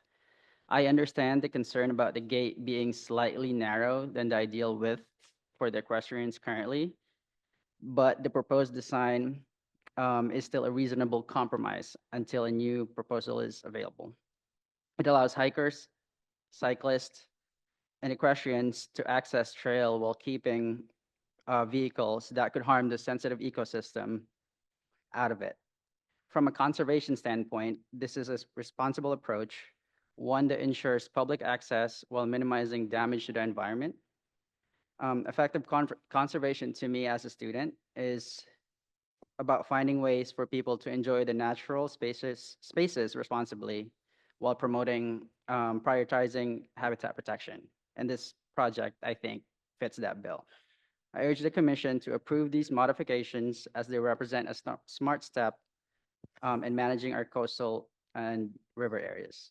Thank you. Thank you. All right, Mr. Hudson, could you address the ADA concern? Yes, thank you. I'd be happy to. And I agree with Mr. Milazzo's statements and observations. That was our concern as well. And he is correct that the approximately 8-inch step over would make it very difficult or preclude wheelchair access. So it is not ADA compliant. We raised this issue with Santa Barbara County Parks Department and their flood control district. And at the crux of the issue is that there is a competing objective by the applicant and primarily by the Santa Barbara County Parks Department. The step over design is intended to dissuade wheeled vehicle access in order to ensure that impacts to adjacent habitat areas are minimized. And so the problem they have been experiencing is primarily off-road vehicle and motorcycle use within Moore Mesa and along their trail system. And they're attempting to remedy that. Within that larger area, several of the other trail segments that are existing and did not come through this commission for permit approval have similar step-throughs. And so the county was intending to incorporate a similar design that exists throughout their trail system within this area. The effect, though, of course, is that this trail is not ADA compliant, and that is true. And that's an unfortunate side effect of having a gate design that would dissuade off-road vehicle use. It is possible that we could try to avoid the use of a step through. The ramp design that Mr. Milazzo mentioned would likely be feasible, but there could also be alternatives that would simply avoid the use of a normal step through and have a smaller gate. That would require revised plans. But the difficulty with that is that the county parks is specifically requesting this step-through design in order to address the off-road vehicle use issue. And they've noted that this is not a trail that they believe they're required to provide ADA access on. And so our staff in its recommendation is attempting to balance these competing needs, make this step-through as accessible as possible for as many people as we're able to, while also addressing the potential for off-road vehicle use. But at the end of this decision, there simply has to be just a choice between one design or the other. And if it is designed for ADA use, then it would not meet the county's objective of having a step through to prevent off-road vehicle use. Okay, thanks, Mr. Hudson. Are there any other questions? Commissioners have any other questions? All right, so let's move forward with a motion. Commissioner Cummings. I don't have a question. I just have well, actually, no, now that I'm looking at the design, I do have a question. I was curious on where the posts are with the fence, like what's on the other side of each of those posts that kind of holds that fence in place? Is it vegetation or what's? Yes, well, on the most relevant side closest to the creek, it transitions into dense riparian vegetation and slopes. And on the non-creek side, I'm not quite sure, but it's the residential side, and I don't believe there's as sensitive resources on the residential side. Got it. I was just curious because I'm just thinking that if somebody really wants to get an off-road vehicle through there, if there's nothing, like if there's no walls on either side, that's really, and this is the only way in, people can figure it out. And it just seems like it really is critical that we're trying to provide ADA access and as much access as possible. I mean, it sounds like that's more of an enforcement issue. There's plenty of trail networks where it says no equestrian, no bikes, and it's like hiking only or what have you. And people will, tend to go out on those with bikes anyway. And it really does come down to enforcement. I mean, if there's somebody who's riding around on a dirt bike on those trails and it's near a residential area, you can obviously hear it and alert the local authorities. And so, and I'm just really sympathetic to in an area where there is the potential to have ADA access, trying to provide that access. And so that's just one of my concerns with the recommendation. Commissioner Price. Yeah, I have the same concerns that potentially the design doesn't actually achieve the stated goal. I can see people being able to get their bikes over, around, what have you. And it does have an unintended consequence of excluding or of restricting use by folks who may be using it now, who are in wheelchairs or other mobility devices, even if it's not an ADA, technically ADA accessible trail. I'm just wondering if we couldn't approve something today that gives the executive director the ability to approve a modified design that maybe achieves, comes closer to achieving both objectives, but doesn't require the applicant to come back and go through a hearing process. Okay, let me return to Mr. Hudson and ask if there's any opportunity for revision of the design, or would it just have to be, go back to LA if the commission doesn't approve it? We could do it. So what I would recommend, if the commission wishes to ensure that there is an ADA accessible entrance, is we would modify special condition 4A or special condition 4, which is the revised plan condition. And that condition now simply requires that the pass-through be widened to 5 feet. And we would modify that language to require wheelchair accessible. Yeah, I think that would satisfy the requirement. So with that modification, do we have a motion? I would just like to confirm that we'll incorporate that change into our staff recommendation. Thank you very much, Director Huckelbridge. Commissioner Wilson? I move that the commission approve coastal development permit. Can I I'm sorry, just a jump in minute. for one moment? Is the applicant available to respond to the change in the condition? I don't believe so. Are they? Chris, is anyone? We didn't hear from them, so I don't think so. Okay, and through the Thank you, chair, I though. would just note that since the applicant is not here, I believe that we likely could work with the applicant. It would impact their stated goal, but we'll work with them to come back with a wheelchair accessible entrance. And if that is achievable through the revised plans, then the permit would be issued and they can proceed with the project. If there were to be a problem that the applicant were unwilling to work with us or required a different change that resulted in significant impacts, then we would offer the applicant the ability to return for an amendment for some alternative design that would address the commission's concerns. Thanks, Mr. Hudson. Is that sufficient? Yeah, just one clarification. I do think it's important to use the terminology wheelchair accessible versus ADA, which is the Americans with Disabilities Act, which probably has different bars and may I'm trigger. not other sure, things. Commissioner Rice. I think that by providing ADA accessibility, we can then it includes wheelchair accessibility. I mean, it's sort of a park-specific term that would require for all forms of disabilities that it would be accessible. So I think if we limit it just to wheelchairs, then we might be limiting it farther than we would. Would you agree, Mr. Halpern, or? I honestly don't know all of the details of all of the ADA requirements well enough to know how they would be distinct from. I'm pretty familiar with them, having operated park system. And I think that the broader term is ADA accessibility. I think we would narrow it if we simply limit it to wheelchair accessibility. So, Commissioner Wilson? Okay. I move that the commission approve coastal development permit amendment number 4-22-0020-A1 pursuant to staff recommendation with the suggested modifications, and I recommend a yes vote. Second. All right, we have a motion and a second. Is there any objection to a unanimous approval of this item?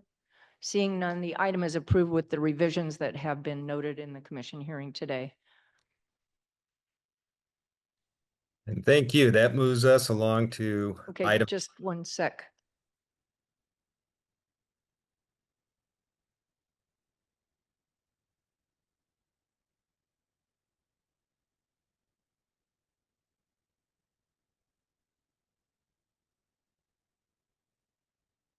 We're going to take a 5-minute break.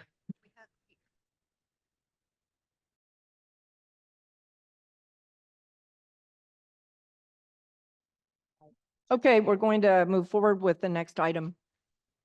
Mr. Hudson? Thank you. That brings us to item 10, the Deputy Director's report for the South Coast District, which includes 8 permit waivers and 1 emergency permit.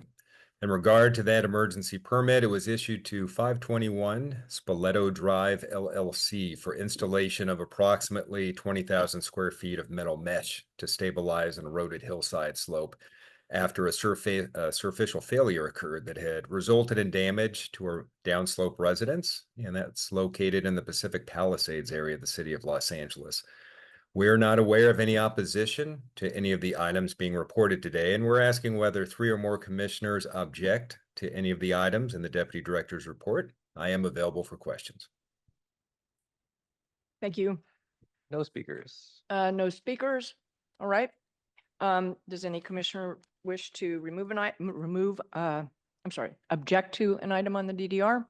All right, seeing no objection, the commission concurs. We're on to item 11A, which is our final item.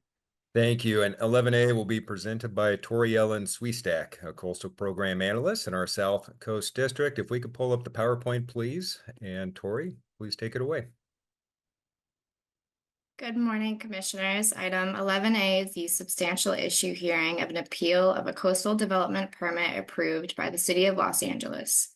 The appellants are Denise Correo and Linda Teal. The applicant is Verizon Wireless Southern California.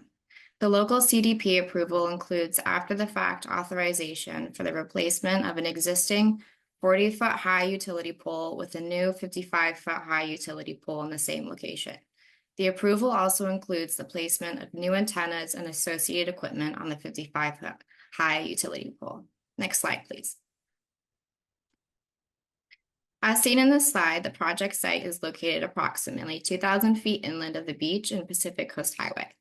The utility pole sits within the public right-of-way on the inland side of Sunset Boulevard, adjacent to 501-565 Palisades Drive within the single permit jurisdiction of the Pacific Palisade community of the City of Los Angeles. The city does not have a certified LCP or LUP for this segment, thus the standard of review for a coastal development permit is the Coastal Act. Next slide, please. The aerial photograph shown here outlines the area of the subject utility pole. The project site is adjacent to a residential community to the north and is over 100 feet and across the street from Santa Ynez Lake, which is located on the seaward side of Sunset Boulevard. Next slide, please. The new 55-foot utility pole was installed in 2020. The upgraded telecommunication equipment has not yet been installed on the new pole, but includes antennas, extension arms, radio units, diplexers, and a distribution box. Next slide, please. The primary grounds for the appeal raised by the appellants relate to the development's impact to biological resources, water quality, and cultural resources. The appellants also raise a general concern of the project's location, the local hearing process, and their concern of 5G or electromagnetic radiation impacts. The appellant's complete list of contentions is listed in the staff report, but the contentions generally raise the following concerns. The development sits directly across the street from the Self-Realization Fellowship Lake Shrine, which is a resting place for many birds. And the development is within wetlands and neighbors a lake that houses wildlife and a historical site. These contentions did not specify how the development would impact such resources, but rather raised general concern for the project's proximity to water quality, wildlife habitat, and the nearby Self-Realization Lake Shrine. In response, staff would note that the appellants incorrectly assert that development is located within a wetland. The project site is not located within either an environmentally sensitive habitat area or within wetlands and is over 100 feet from the Santa Ynez Lake. Moreover, the project would involve minimal ground disturbance and is not anticipated to affect coastal birds or other wildlife due to the distance from such habitat, similar uses in the area. Thus, the project did not result in any adverse impacts to sensitive habitat, wetlands, wildlife, native vegetation, or water quality, and the appellant's contentions do not raise substantial issue relative to any Chapter 3 policy of the Coastal Act. The appellants raised contentions that the development would adversely affect the nearby Self-Realization Fellowship Lake Shrine. The proposed project is located over 100 feet from the lake shrine and is limited to utility pole replacement. And commission staff concurs with the city's findings that the development would not interfere with any existing coastal access roadways, bikeways, pedestrian paths, or walkways. Thus, this contention does not raise substantial issue relative to any Chapter 3 policy of the Coastal Act. Lastly, the appellants also raise a general concern of the project's location, the local hearing process, and their concern of 5G or electromagnetic radiation impacts. However, these contentions do not raise Chapter 3 policy issues and do not constitute a valid basis for appeal. Next slide, please. The standard of review for the subject appeal is whether a substantial issue is raised regarding conformance with Chapter 3 policies of the Coastal Act with respect to the grounds raised by the appellants. In this case, the city substantially supported its approval of the project as being consistent with all applicable policies of the Coastal Act, and the project does not raise any coastal issues of statewide or regional concern. I would note that staff received correspondence from appellant Denise Correjo restating contentions raised within the appeal and addressed within the staff report. Staff would also note a typo on page 6 of the report where the date of the city's appeal period should read November 6, 2023. Next slide, please. In closing, commission staff recommends that the commission determine that no substantial issue exists with respect to the grounds in which the appeal has been filed. The motion to find no substantial issue can be found on page 5 of the staff report. This concludes the staff presentation and staff is available for questions. Thank you. Thanks very much for that report. Are there any ex partes on this issue, on this item? All right, are there members of the public? Yes, we have 5 people signed up. Okay, let's start with the appellant. We have Denise Correjo and Linda Thiel. I believe Linda Thiel is in person and Denise Correjo is online. Are these both the appellants? Yes. I All believe right, so. so we'll give them each 2 minutes for a total of 4 minutes. Denise Correjo, you've just been promoted as a panelist. You can unmute and begin.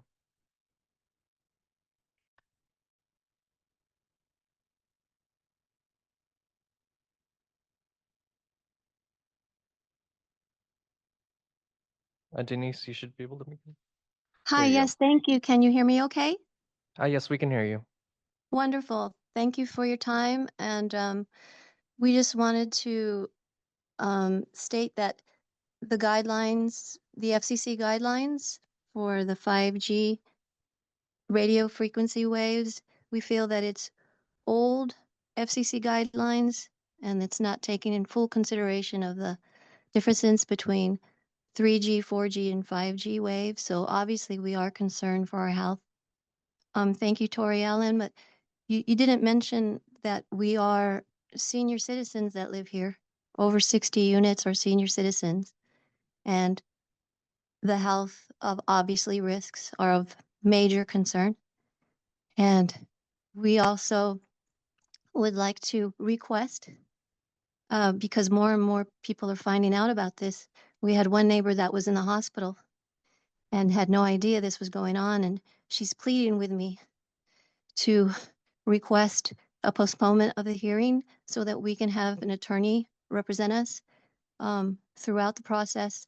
Verizon, the applicant, and the Bureau of Engineering had their attorneys, and we have not had an attorney represent us, and we hopefully respectively request another hearing so that we can have an attorney review the materials and speak up for us. And when Attorney Sullivan for the Verizon during the Board of Public Works meeting said that don't worry because they'll move the antennas away from the building and the antennas will be facing the lake shrine. And I know in your staff report it says it's not close enough, it's over 100 feet away, but we are still concerned about the beautiful swans and koi fish and visitors that live there. And thank you for listening, and please give us more time so we can have an attorney look at it so we can be represented by an attorney. Thank you very much. Thank you. Linda Thiel.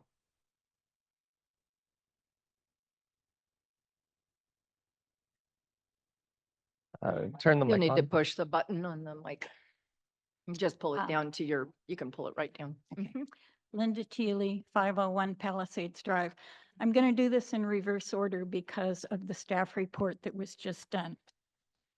Staff report. My appeal.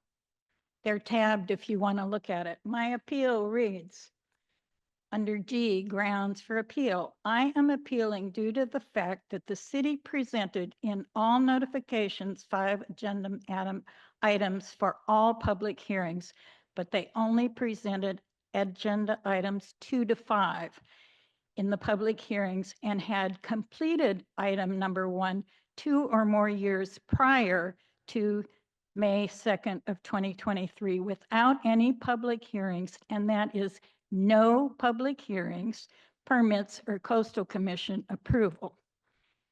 I am asking you to withdraw this appeals report, the staff report, because that is not in your report. They've only chosen the items that were away from that and didn't put that in the report, and that is the most important part of this report. Where I was going to start is that there are 2 things that are very important here. Number 1 is the agenda. There are 5 items on the agenda. Number 1, replacement of the power pole. That item was never discussed. The power pole had been put in 2 to 3 years prior, which brings me to the question of why did Verizon have DWP put in the power pole 2 to 3 years prior? And it takes me back to the first meeting of the public hearing, which was really the second meeting. The first meeting never happened because they delivered notice the day before the meeting, so they had to redo it. So the second meeting is really the first meeting. In an off-record comment, the Your city. time has expired. So you don't want to hear. I do. Generally the appellant has 3 minutes total, and The together you've had gentleman 4 about, minutes. you gave someone 4 minutes and you listened to the man with the wheelchair. And you don't want to hear Ma'am, how about much what time the do you city- need to complete your comments rather than Pardon? engage? How much additional time do you need? Quickly. Okay. The off-record comment from the city employee who was our liaison said, Verizon had to put the pole in when they did because there was new law coming into effect and they wouldn't be able to get the power pole in. I'm asking you to do two things. Withdraw your staff report and redo it correctly, and research what laws were coming into effect that caused Verizon to erect the pole when they did 3 years prior to the first public hearing. Okay, thank you very much. Really appreciate it. All right, do we have the applicant? We have Kevin Sullivan, I believe, from the Department of Transportation, and Lauren Rhodes from the City of LA on the line available for questions. Sure. Yes. Good morning, Chair and members of the Commission. Kevin Sullivan for Verizon Wireless. The appeal of the CDP for Verizon's replacement project does not raise any substantial issues under the Coastal Act and should be denied for all of the reasons stated in the detailed staff report. For context, Verizon's project replaces an existing City of LA utility pole and existing and operational Verizon antennas and other equipment that have been in this same place and location in the public right-of-way adjacent to Sunset Boulevard for decades.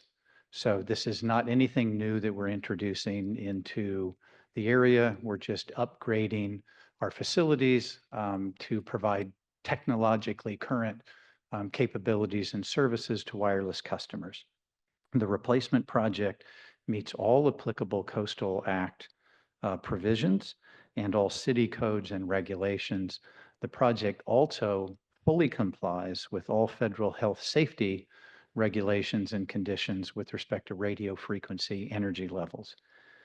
The project site does not have any sensitive habitat on it. It doesn't have any cultural or historical resources existing in this small footprint area, and the project location is not going to indirectly impact any of those types of resources. There will be no adverse water quality impacts resulting from the replacement project. Again, we're dealing with a very small footprint of just replacing a utility pole in the public right-of-way. So based on that, Verizon asks that the commission deny the appeal and approve staff's recommendations and findings that are in the staff report, and I can answer any questions. Thank you. Just to clarify, we're determining whether there's a substantial issue. It's only after there would be a finding of substantial issue that the commission would conduct a hearing, a de novo hearing on the appeal. Recommendation is for no substantial issue, just to clarify. Thank you for your comments. Next speaker. And then Lauren Rhodes, did you wish to speak, or are you available for questions?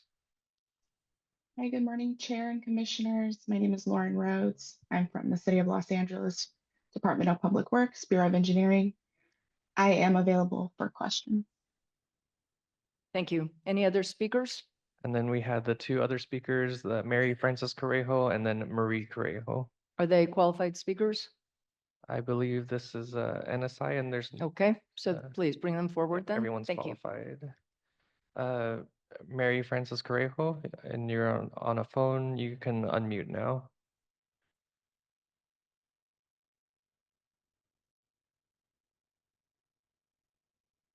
I'll try the other one as well.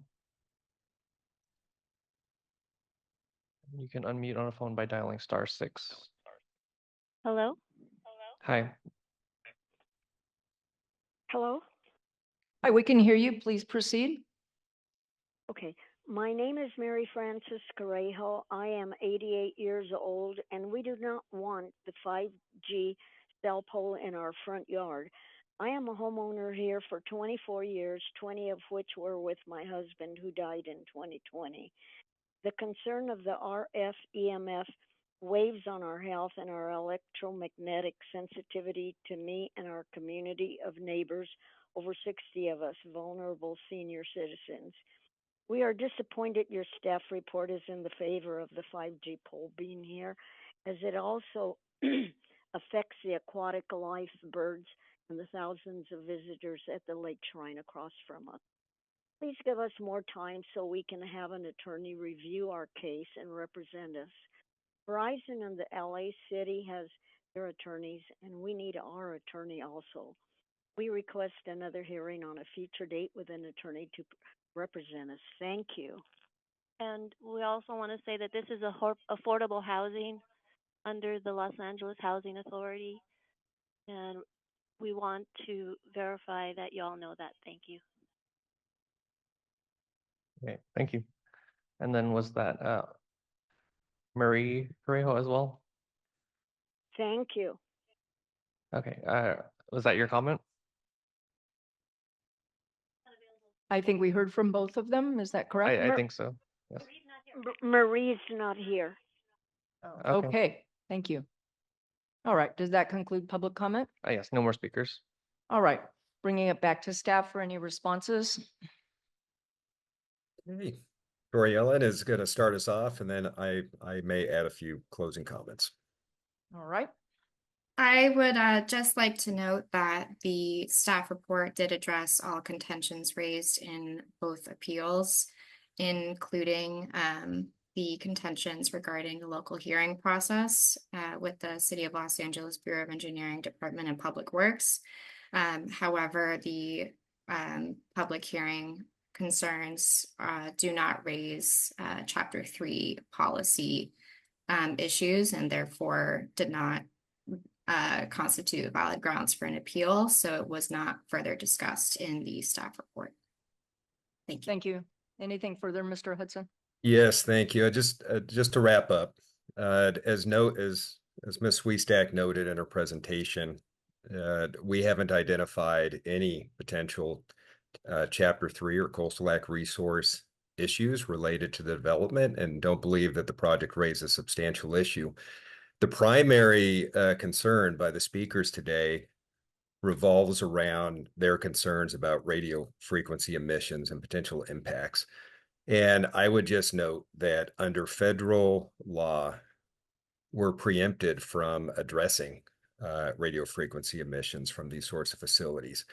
So the U.S. Code states no state or local government or instrumentality thereof may regulate the placement, construction, and modification of personal wireless service facilities on the basis of the environmental effects of radio frequency emissions to the extent that such facilities comply with the FCC's regulations concerning such emissions. In this case, the project does comply with FCC regulations, and we don't believe that we have the ability to address the issue regarding radio frequency emissions. So with that, I'll just note that we are available for questions, and that'll conclude our responses. Thanks so much, Mr. Hudson. All right, bringing it back to the commission, Commissioner Bochco. I'll make the motion, Madam Chair. I move that the commission determine that appeal number A5 PPL 24007 raises no substantial issue with respect to the grounds on which the appeals have been filed under section 30603 of the Coastal Act, and I'm recommending a yes vote. All right, is there a second? Second. All right, we have a motion, a second. Any other discussion? All right, is there any opposition to unanimous approval of the motion that the item raises no substantial issue? Seeing none, no substantial issue is found. All right, that's our final item unless anyone has anything else they'd like to add. Our next meeting will be November 13th to 15th in San Francisco, and look forward to seeing everybody there. I want to recognize our great team of AGP. They dealt with a lot here and you guys really came through. Thank you so much to all of you, to our staff for all of their work, and all of our commissioners. Thanks so much. See you next month.